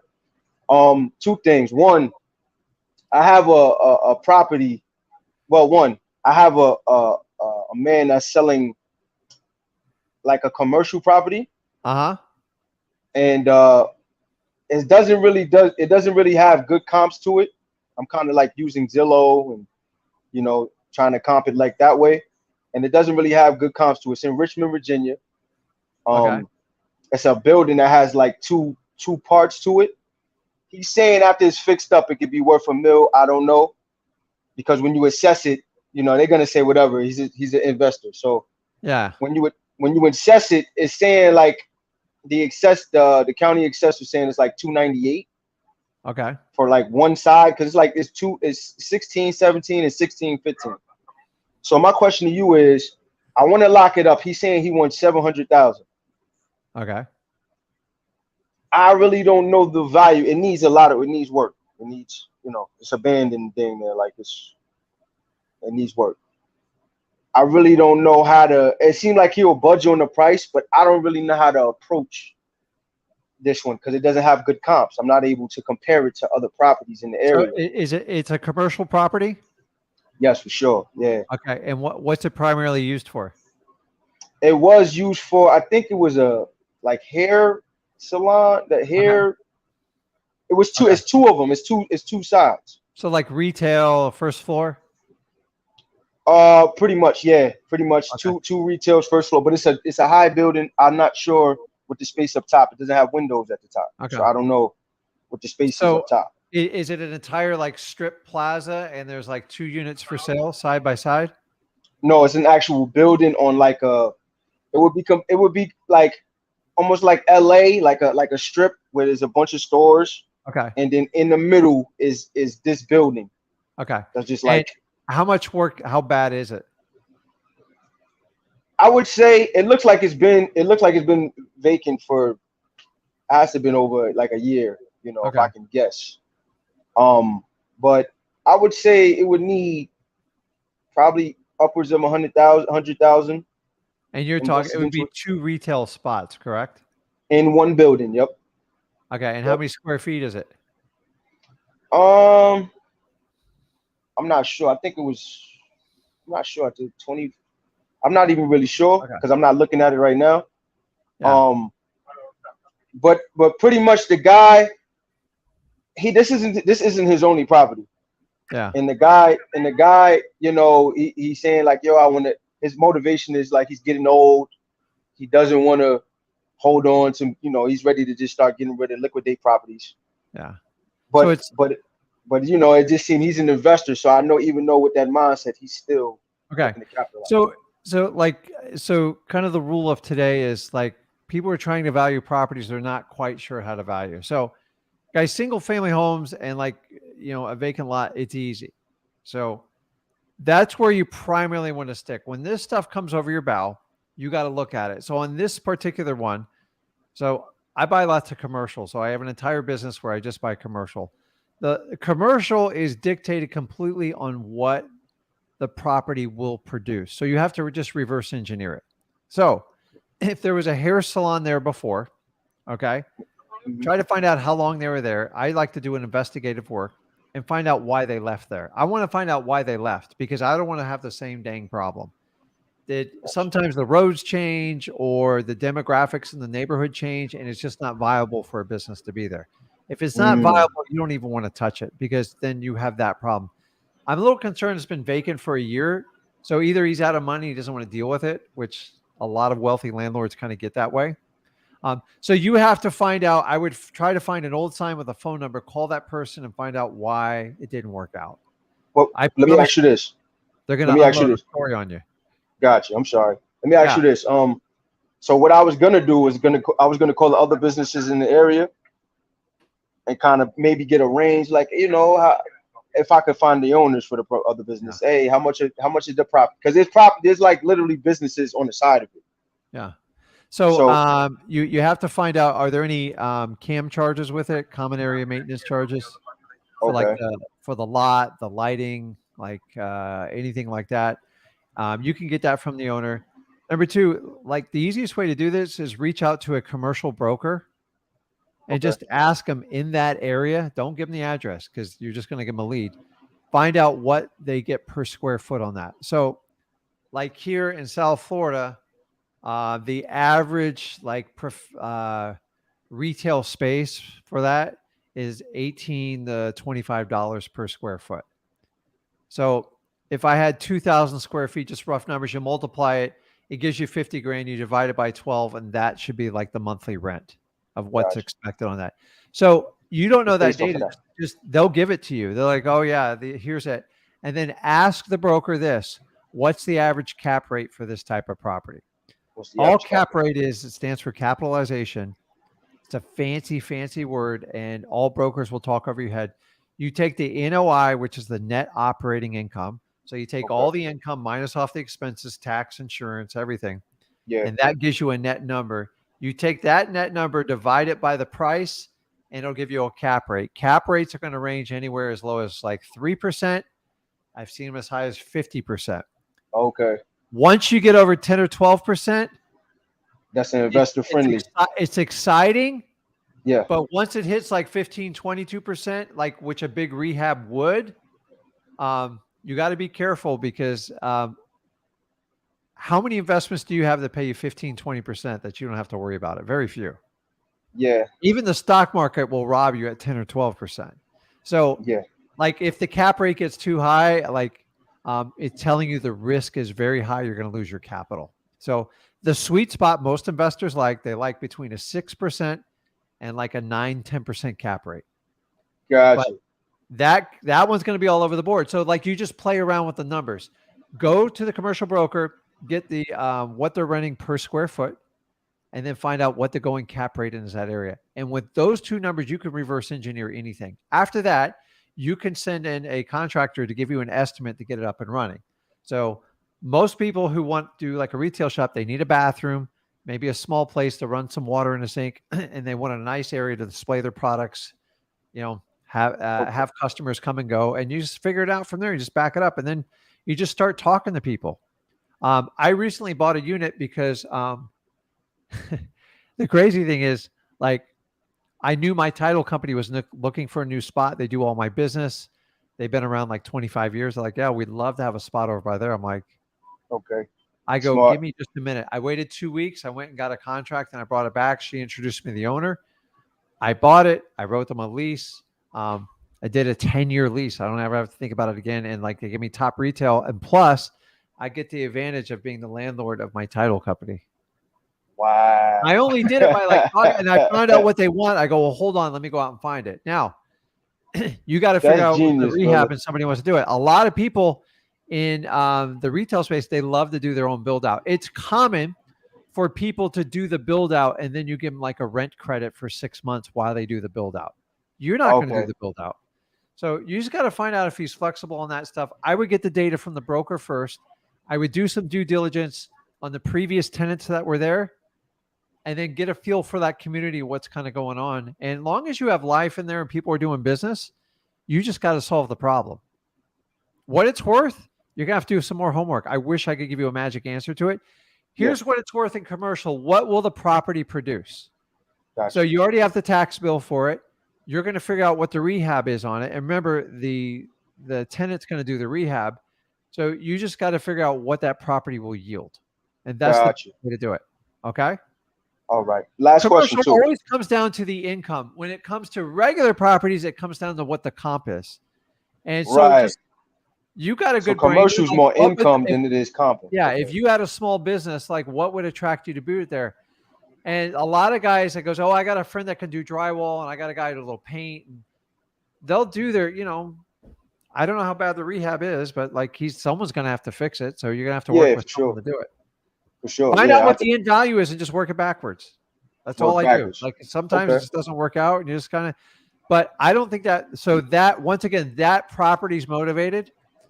You just got to line it when the seller gets motivated and make a deal that works. But like, you got to be prepared. If he says yes to you today or tomorrow, like, what are you going to do? So the biggest fix in wholesaling when you have an extreme unknown, get a really long due diligence period so you can do what? Your due diligence. You can do your inspection. You can do your due diligence. Yeah. You can figure it out. And it's like, okay, if I don't have someone if I can't even get this work out, I'm just moving on. If I think I can get out, I start communicating with the seller and start getting more and more data from them. Hey, how long was your last lease? Well, how much did you get? And start going from there. I love commercial because it can pay you a super, super long time, man. And that's what I want. Commercial's got a ton of opportunity. They're more sophisticated sellers. Like they give you much more roadblocks to get through. It's a different vocabulary set as well. You're using cap rate and so just educate yourself. So if you go to freewholesaling.com, I teach you all that stuff. Don't let people talk over you. I hate that. Like I can sit here and try to talk over to you guys all day. It doesn't help you out. It's just it only feeds my ego when I do that. The reason people do that is they want to posture on you to see what you know and test you.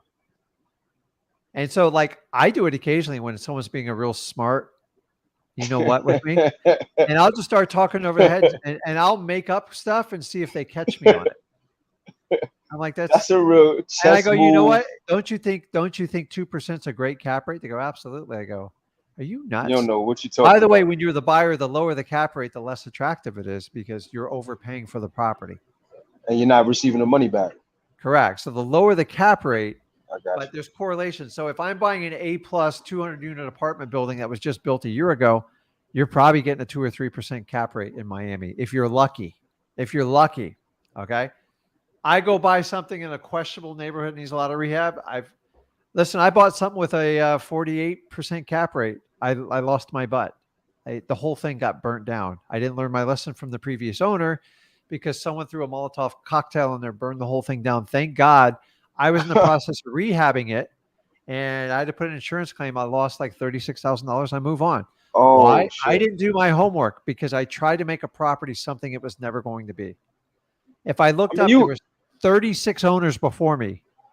There's certain things you can't fix in certain neighborhoods. How do you find that out?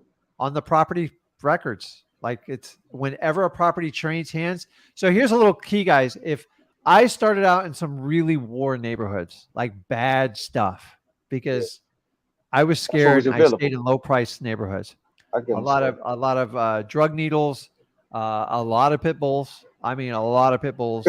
I dealt with crazy stuff. I've had a tenant kill another tenant in a duplex I owned, like really bad stuff. Stuff happens. I'm like, why isn't the guy paying the rent? He goes, yeah, well, not only did I have the guy killed the other guy wound up in jail. So I had like 0% occupancy. And then I had to sit there. I've spent too much time in the police station explaining stuff. So I made a conscious decision 5 years ago. I'm getting out of this stuff. And I made a lot of money doing it. It's just too risky. So do your research and find out what's not working on this property. There's some things you can't fix on the property, no matter how hard you try. Yeah. Look how he's owned it for a long time, but like something's gone south. So has the neighborhood gone south? Has the business has gone south? I don't know. That's the thing. He got 2 properties on that block. So I know. So find out. It's a little awkward. Now this is the last one. I'll make it quick because I know you got other people on. I had a lady also in Richmond. She has a property they inherited. I guess the person passed away. This wasn't from a probate list. This was from a vacant list. Okay. And she's using this whole play. Oh, somebody offered me $350. Mind you, this property needs probably $60,000-$70,000 worth of work. Yeah. It says when you comp it, it says it's about you can get $465 ARV. She wants $350. This is what somebody's saying they offered her before, so she wants to see if I'm gonna offer more. Yeah. My question is,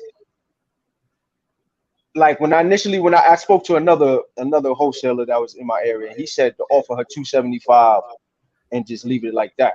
Yeah, it's going to be aggressive at $350, dude. Like there's the cost just to close that transaction for the end user is going to be quite substantial because as the numbers go up. But how long she had it on the market for?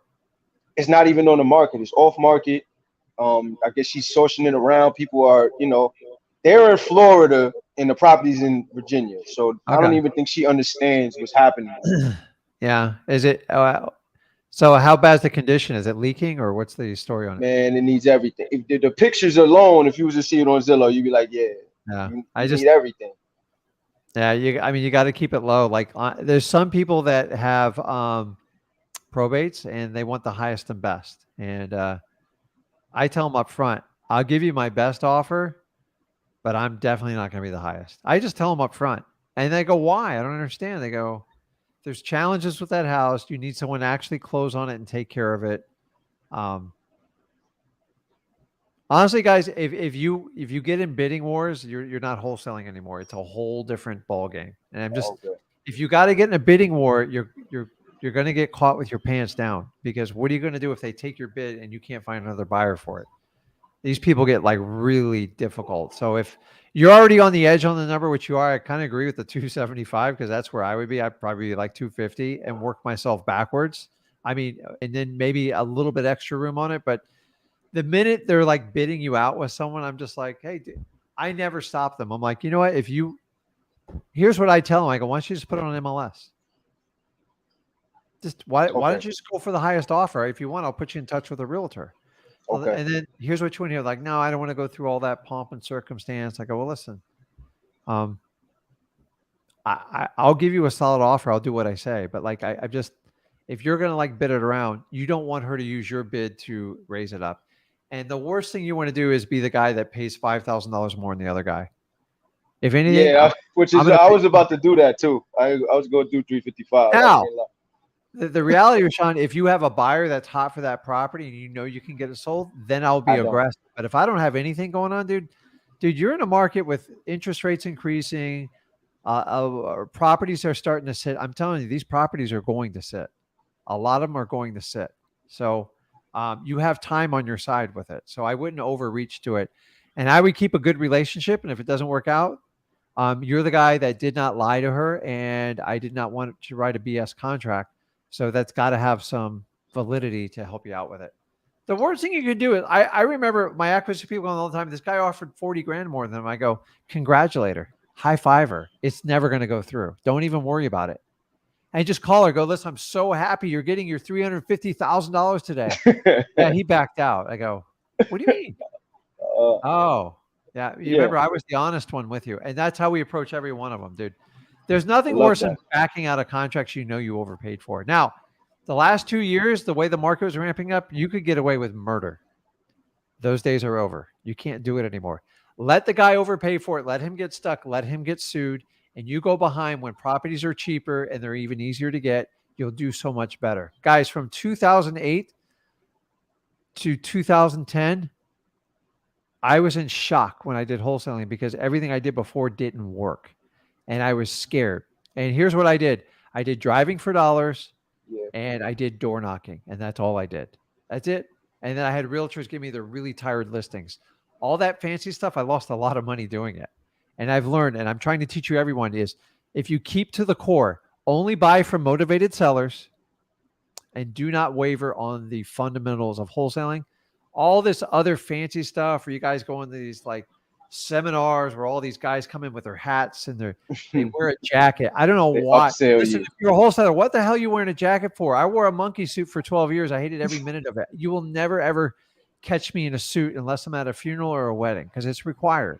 Okay. I just casual, just casual. Yes. I'm telling you guys, the driving for dollars, those government lists, I'm here to tell you, do not get cute for the next 18 months. Go hardcore and get it. And listen, if we have a soft landing in the market, great. You built even a solid foundation. If the market keeps crumbling, you're going to be rewarded very, very well because what happens is the bad wholesalers will buy all the crappy deals. Here's the reality. You're looking at deals right now compared to the last like 3 to 6 months. Everything looks good right now. Like, oh my God. Try that same philosophy with the stock market, right? Right. Tesla was $1,200 for 3.5 months ago. It's at like 640 today. Wow. It looks good. I bought it and it's still dropping. And so it's like a knife that just keeps free floating. It's like, but here's wholesaling. You don't wait on the sidelines till we find the bottom. You got to find motivated sellers. If they're not motivated, move on. Keep following up with them and build up all your motivated sellers. Eventually they will break. They are calling our company off the hook right now. And we're adjusting all our prices accordingly. Like, oh, listen, that was an offer. If you took it, I had buyers lined up. And now we're spending a ton of time with our buyers because we want to know the pulse of our buyers. A lot of our buyers are just like, they're waiting. And that's the problem we're all going to have for a little bit. So we're going to have to fight. So before we fought just to get sellers, now you got to fight with buyers. The last 3 people I've talked to, they're going to have to focus on buyers to put their deals together, especially your commercial deal. Amen. Amen. Thank you so much. But the minute they're not motivated, just move on. They're actually doing you a favor. I'm just like, you can't make people sell their house. I've tried. You can't do it. You can't go Tony Soprano on them. You can't do it. Just follow up every 30 days or so, something like that. Timing. Let me ask you, have you ever sold a piece of real estate, Rashawn? Never. No. Okay. So have you ever moved? Yeah. Why'd you move? Wanted something new. Wanted something new. It's new area, new environment. So people usually sell their house because they have a life event. Someone gets married, someone gets divorced, okay, that too. Someone dies, and this stuff happens. Unfortunately, there's X amount of people that are going to die every month. There's nothing you and me can do about it. Like, this is the reality of how it works. So that's true. understanding it's going to happen. It always happens. So what, from 2008 to late 2009, 10, I thought the sky was falling in wholesaling, but there was unwritten rules and I didn't understand them. And I learned the hard way. I will tell you, after that period for 10 years, it was the easiest I've ever seen it in my life. So guys, if you have to suck up a little pain for 6, 12, or 18 months, if you figure it out in this market, you should have a solid 4 to 5 year ride. Solid. After you get past that rough patch. What's been going on in the last, in my opinion, the last 6, 7 years in whole, unsustainable, because it's more than 50% of the wholesaling has been speculation. I'm going to buy it. I'll pay I'll get it 5% below market and I'll just make the difference. Yeah. I don't think it's, to me, that's not realistic. It's not I don't buy like that. I would never do that. It's too stressful. And if you buy it like that, you honestly, you might as well just go get your realtor's license and do that side of it. It'd be easier because you don't have to have skin in the game, right? So you got it. Let me know how it works out, man. Hey, thank you so much, man. Okay, take it easy. Have a good one, man. See ya. Okay, Rebecca, I'm going to try it again. I saw you driving earlier. I am sorry. Can you That's hear me all right. now? I'm going to, I live in Alaska. I had to enjoy some nice weather today. Okay, well, don't wreck that car. What's the temperature there now? Today it's 75. Oh my God, that's like a heat wave, right? It is. I'm gonna go rafting this afternoon. Oh man, I love Alaska. I got to get back there. I want to go over there for like a month, man. I just love the outdoors. So I will not go in the winter though. Like I'm a Florida guy, so it's like, unless I ski on that stuff, and I'm not a good skier. Like I see how people like get their knees all torn up and stuff, man. I'm like a one-way wrecking ball going down. So what's going on? What can I help you out with? Well, that's why I'm trying to get this wholesaling, because I only want to be here for the summer and away during the winter. Okay. So question for you, but I think you kind of summed it up with the last guy. I had a guy pretty locked up, and I sent the contract to him, and he was having his lawyer look at it, but then he hit me back with, here's my agent's number. So I'm taking it as he's not motivated. Yeah. So you've answered your own question there. You did. That one, I'm just, it's a hard one to take in because I had him pretty close, but just makes me stronger. Still follow through. If you have a price commitment, remember the agent is on the seller side. It has nothing to do with you. You didn't sign any agreement with the agent, so you can try it. But agents, like I would tell you, the one thing with agents, and by the way, they train this in realtor school, and I don't know why. I could go through an entire contract with 1 million realtors, and keep in mind, I own a brokerage too. I'm not allowed in the office there because I'm very short with realtors. I just want to get like stuff done. I'm not like the fluff guy. Let realtors do that. Every realtor is trained. They're trained, at least in Florida, they're trained to make sure every contract is not assignable. That's their mission in life. It's the craziest thing. And I try to teach the realtors in the brokerage saying, listen, there's a box where you can make it assignable, but you can't be released from it. Who cares who buys the property? Oh, no, I'm going to get screwed out of it. No. Sometimes people have to switch companies and do something like that. But like if he sells it to his partner, what do you care? And most realtors, for this reason, they kill the assignment because that's what they were trained to, because that's how wholesalers take advantage of you. They tell me this all day long because I meet with lots of realtors. So I got to meet with like 30 realtors just to do business with one of them because I can't get them past the assignment. I was taught in real estate school never to make a contract assignable. Why? Because I'm going to get screwed. How are you going to get screwed? You have the property listed. What do you care? It just gives you more options to sell it. So try it, see where it goes, and see if you can salvage the deal. Like just play dumb, because once you have a contract, let them fight it out. Who pays the realtor? It's not on your side. You didn't sign the agreement with the realtor. Usually when the seller finds out, well, what do you mean I got to give the realtor $5,000? She didn't find the buyer. I go, well, that's a conversation between you and the realtor. Yeah. Realtors are always coming. They like to come in after effect to try to protect the property. So for that reason, they're going to insist on like a very short inspection and a non-assignable contract. And for that point, I just give up on fighting on realtors on that. Okay. So I'll give it a try then. I don't want to give up. Be assumptive and just go with it. Like every now and then it works out. Every now and then I have a realtor who'll show up to the closing table like, what do you mean I'm not getting paid? I go, I don't run the realtor. So honestly, I'm not looking to trick people, but you didn't disclose the realtor up front, and that's not really my problem. So if you want to slip it in the back, you're paying for them. So in theory, if you signed a contract with them and they threw in the realtor after the fact, that is a dispute for the realtor and the seller. It actually has nothing to do with you. So if you get Yeah, it I on the know. contract, you might have some leverage to negotiate it too. And by the way, Yeah. anybody can get out of a listing with like a realtor. Realtors, don't shoot me on this, but it's the truth. It's like some of these contracts are absolutely. I've seen listings as long as 2 years, and the seller goes, "Well, I can't get out of it. What am I going to do?" So, be assumptive. See what happens. If you get a contract, you have leverage. But is the property motivated? Does she need to sell it? He or she? He does. He wants to sell. It's a like a probate, I guess, but it's not in probate because Okay. he's in a. It's six kids. They've all agreed. So I'm kind of on the fence, you know. I'll call the realtor, see what Give they it a say. shot. Give it a shot. You got Yeah. nothing to lose. But like, I've had you tell me how many times I've had a realtor show up at a closing like, "Oh, somebody owes me $5,000." I'm like, "You talk to the seller. I don't have an agreement with you." And then the seller gets really upset. I'm just like, "Listen, if the realtor didn't find the buyer, didn't fix your problem, was on the market for 4 months, and now they want to show up for a check, I don't know what to tell you. Like, it's ridiculous." I get it all the time, by the way. I'm like, it's between you guys. I'm not figuring that out. Well, you need to pay the realtor. I'm like, why? Why do I need to pay Yeah. the realtor? The realtor should do the right thing and just step out of the way. And you tell you what, I'll make the deal go forward. I'll give the realtor $500. So that's all you do in that way. Okay. So let me know how it works out. Enjoy the weather. I will. Thanks, Rick. Okay. See you. Okay. Philip, you there?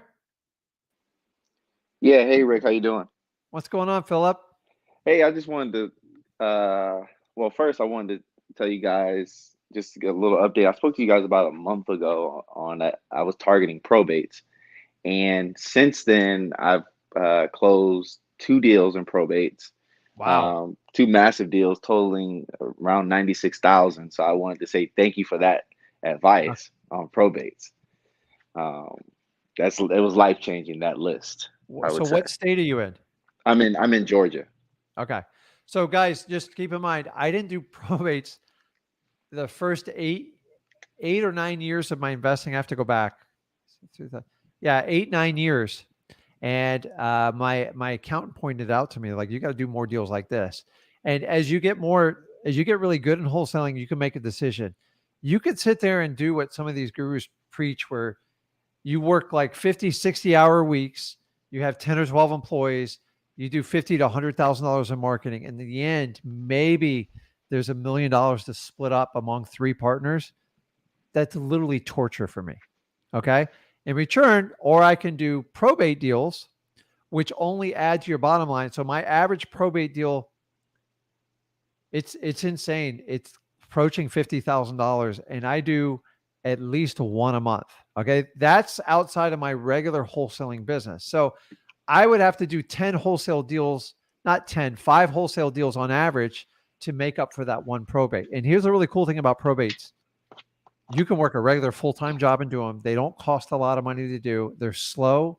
They're kind of a pain in the ass, but when they hit, they're absolutely monstrous. Yeah, I would say I spent maybe $300 to make the 96,000, and I only started wholesaling in March. So people's biggest problem with probates is they start them, they go, I didn't get a deal. It's been a month. Like, no, it doesn't work that way.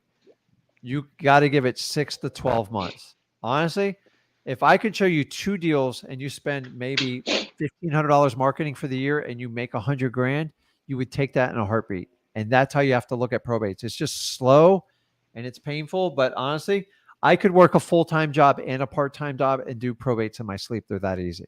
So and keep doing it to it, and then just add other streams to increase your lead flow line.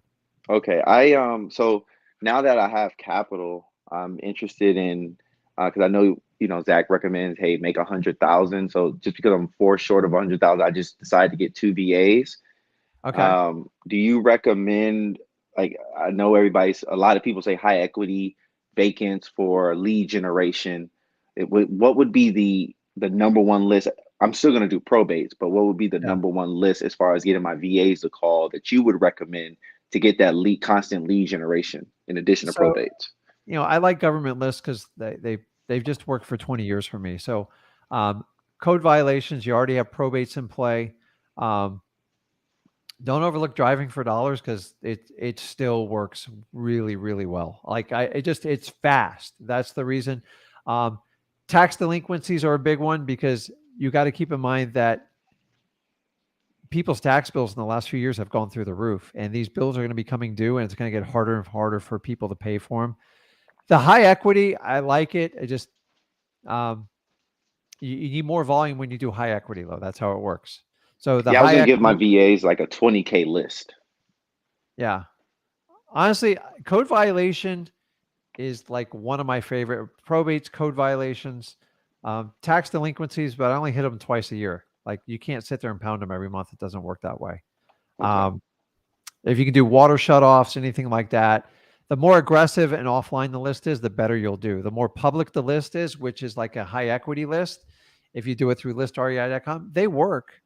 It's just you get traffic with it, and you got to like fight to it. So I give you all the parameters in the course on what to pull on it, and you have to test some of the data out. Also, the vacant list in PropStream through listrei.com, that works well. I only do that one twice a year. Because it's a lot of repetitive addresses, and I don't want to sit there and waste time and money either cold calling or mailing to them.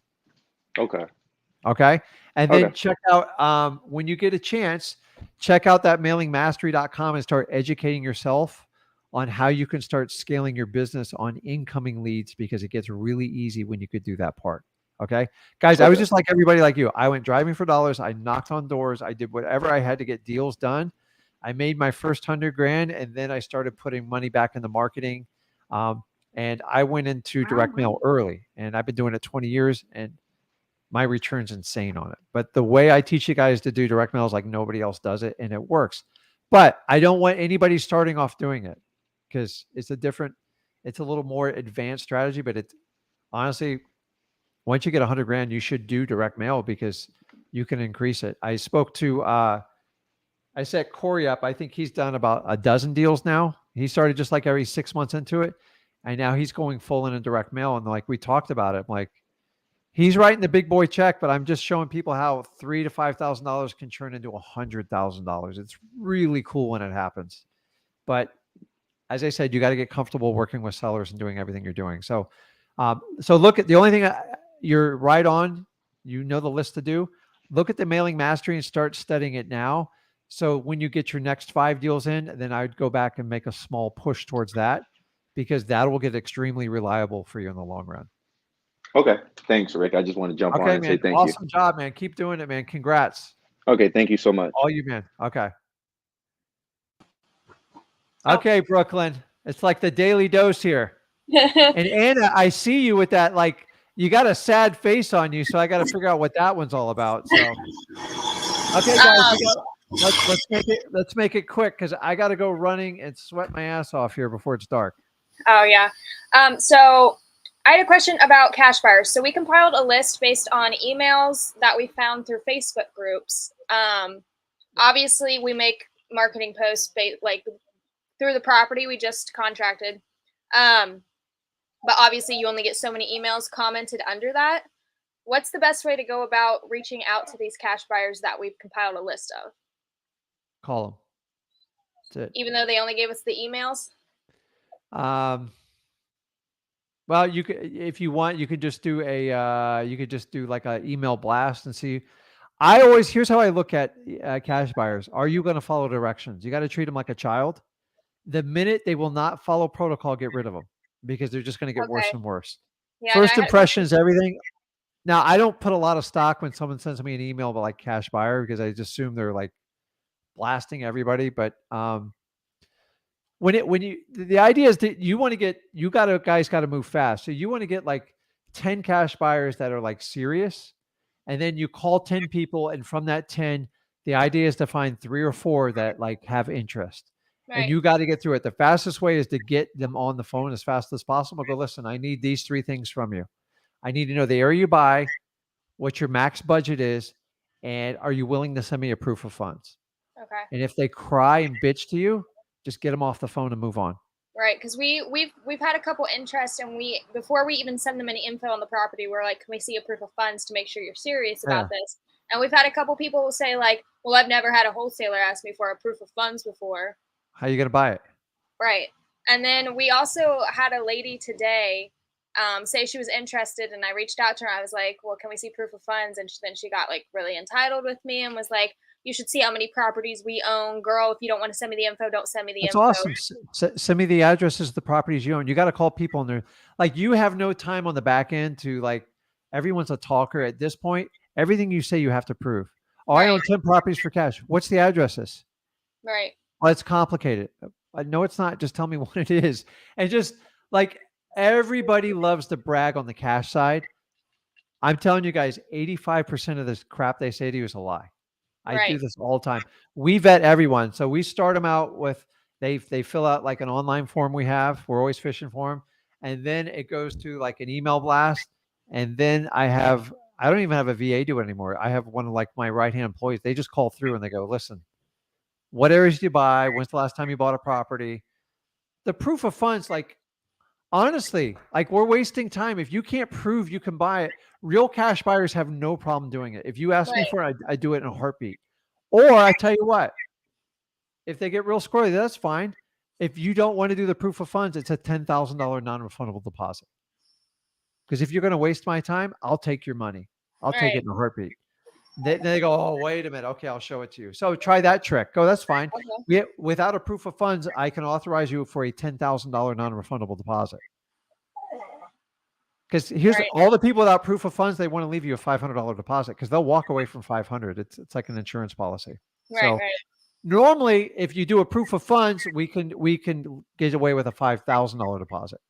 And if they balk about a non-refundable deposit, they are not a cash buyer. I know every deal I buy cash that's good, I have to put money up, and I'm at risk if I don't follow up. The reason, if you guys don't get a sizable deposit, they will waste your time and you'll chase them all the way to the end. If you get a big fat deposit up front, you sleep better. You don't have to worry about it, and you don't have to make like threatening emails and phone calls. So you just have to get through it. Honestly, a lot of the cash buyer stuff, you guys could figure it out without me and Zach. You just got to cut through their BS. Mm-hmm. Oh, I got this. I can't believe you would challenge me on something like that. Well, go get a bank loan. They're going to ask you for all this stuff anyways, right? Right. So that's fine. That's fine. Right. Let's do a contract, and it's a $10,000 non-refundable deposit. That way, like, my partner requires a proof of funds. He's a pain in my ass. Or I can do 10,000. Which one would you prefer to do? Right. And go through as member. And remember, you're not trying to bid this out to 15 people. You want to get it down to like 2 or 3 people and just like get an energy with them. And like, I don't do like the little BS thing. Give me your highest and best offer. I go, listen, to be honest with you, there's 2 or 3 people that are interested. Give me your best offer right now, and I will tell you right now if it's going to work. Because you want to get their highest offer and get it out. The minute you go, if you offer 5,000 more than this guy, you're nothing more than a realtor when you do that stuff. Right. They have to have enthusiasm. And here's the other rule is, if you're going to have them write a contract on the property, make sure, I know you have it under contract, make sure they go out and look at it. You don't want them wasting your time. Sight unseen doesn't work really well, like you guys, because maybe they put it on a contract, then they go look at it and they waste 3 or 4 days of your time. Like, that's the worst thing. So you have to get through it as fast as you can, because you guys have a time crunch. And if it's 7 days, 10 days, 14 days, you got to cut through it. The best way is just to connect with the cash buyer and go, dude, what's your deal? And sometimes, like, CJ could call this batch, you call this batch, and get through it and go, listen, it's nothing personal. Like, don't take it personal. If they're getting offended about the proof of funds, wait till you get to the closing table. They're going to have a heart attack. And then the last thing is, you remember, talk about assignment of contract. And if they go, what are you talking about? You're probably wasting your time with them. Right. Right. So, and then we did have a potential buyer walk the property with us today. Okay. They said that they do have access to cash, but they would rather go through, was it hard money? They want to use a local hard money lender here. So did you hear my spiel on hard money earlier? Yeah, today. It's called hard money it's a loan. They can renege up to the last minute and leave you whole in the bag. I've seen them leave the buyer whole in the bag. So I have a guy who buys properties, bought like 40 of them from me, and all he does is do hard money. But I'm like, dude, it's a $5,000 non-refundable deposit. Don't play with me. and he just bought another one. He way overpaid for it. I'm just like, here's the deal, dude. He goes, well, I'll back it up with my cash too. If they have the funds to do it and they want to use that as a loan and the loan doesn't work out, understanding their money's on the line or they're going to have to fund it themselves. What you want to avoid is someone who just went to a Than Merrill. Oh, I shouldn't have said that. They went to like a Fortune Builders conference and they want to lock everything up and they're using like their hard money person and this is their first deal. Run. It's a nightmare. It'll never work out. So they have to get appraisal contingencies, underwriting. It's a nightmare. So the potential buyer actually is in real estate and works with a company. Uh-huh. And that said company has a flipping department. But for some reason they want to use this hard money. I'm not. Listen, just say, listen, I'd be comfortable if you backed it up with your own cash, then I'd be fine with it.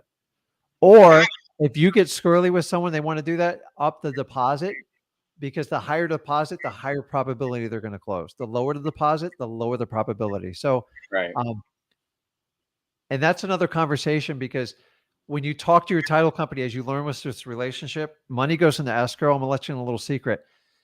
If you really want to protect yourself, have the title company write you up a pre-release that both buyer and seller sign. And it says, if they do not close, they automatically release the money to your company and there's no fight. If you put money in escrow, if it doesn't work out and you guys don't agree to release it, which they never do, it goes to the state and it goes to mediation, and it can take years to get the money. Now, I've got about 4 or 5 in mediation right now, but I tell the sellers, you're never going to get your money. I'm just telling you, you're never going to get it. I'm never going to agree to it, because these are people that screwed me really bad. And when they do that, I make them pay the price. I don't care if it goes through escrow or not. They have to prove to the court. And they have X amount of time. And after a certain amount of time, my lawyer submits a thing, and then we usually win it. It takes about 18 months. So a little tip, guys, if you're uncomfortable with your cash buyer, take a higher amount and then talk to your title company about doing a pre-release. It means if they don't show up, the money automatically gets to you and there's no fight.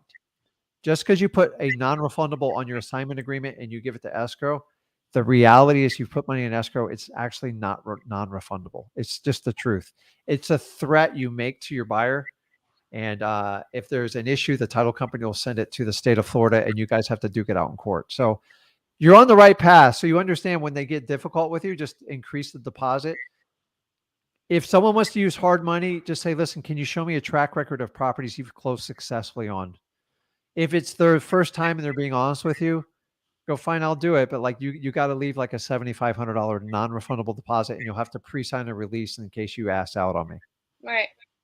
And worst case scenario, if they do it, but like the more money they leave, the more they're going to pay attention. Right. So, and just go with your gut instinct. When people like start like BSing you and like, I go, something's not adding up here. Just go, I can't. That's their best foot forward. It only gets worse. Okay. And then no, he's got to run. You've got to go. Sorry. No, it's okay. What else you got? Quick. So say we find something about the property, and we want to go back. We kind of found something that renegotiate, right? It will be an issue. Okay, what is it? As we get closer, we want to go back to the original seller. And I think I want to renegotiate with him. My only concern is that he's going to threaten to back out of the contract, and then we're going to have to go through the whole process of keeping him in. I mean, well, so he's already under contract now, right? How much you looking to renegotiate it? I mean, at least 10,000. Okay, you just got to have a valid reason to do it. You can't just do it because there's people in our industry. They coined it the haircut. I told them it's the worst idea I ever heard in my life. They, the day before closing, they ask every seller, like they make up some BS and go, you got to take a $10,000 discount. Dude, I'm glad would you do that to your own mother, your grandmother? That's like horrific. That's fraud to me. Right. So I'm okay renegotiating if there's a problem that came up that was unforeseeable. People are just nuts, man. But just have a reason to do it. Otherwise, it's a real problem for you, So you got to have a reason for it and proof, and just soften the conversation. Worst case scenario, you got to keep your contract alive. So you guys got to focus on the cash buyer. And remember, on your assignment agreement, if you renegotiate agreement, who keeps the difference? Us. You do.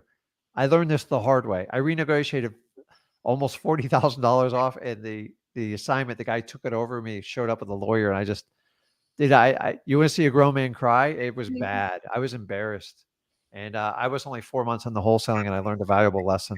So I sat down with an attorney, paid him $5,000. I go, I don't want to ever let this stuff happen again. And that's why I share it with you guys. So if you have a reason to negotiate and it's legitimate, that's fine. But just if you can bring them to the property and it's like very visual, it goes a lot better. But if not, show them pictures and just explain to them and go and talk about it and just see what they say. Sometimes your seller will offer to give you a discount without you even asking for it. So, okay. Right. Appreciate it, Rick. Thank you. You guys have a good weekend. Have a good one. Okay, guys, the ones that are online, if you stay on there, I'll help you out when I hang up here. Guys, have an awesome weekend. Guys, remember, stick to the fundamentals of wholesaling. That's what's going to protect you the most. And guys, you're in the June challenge. We're in the 17th day. If you go to freewholesaling.com, you can backtrack and start from day 1 and go to day 17, and you can still be in this. Our goal is to get everybody a wholesale deal, to show everybody how easy this is to do. People just complicate it. I'm here to make it easy. Guys, check us out online. Go to Zach Ginn, Rick Ginn, our YouTube channels. We have original content.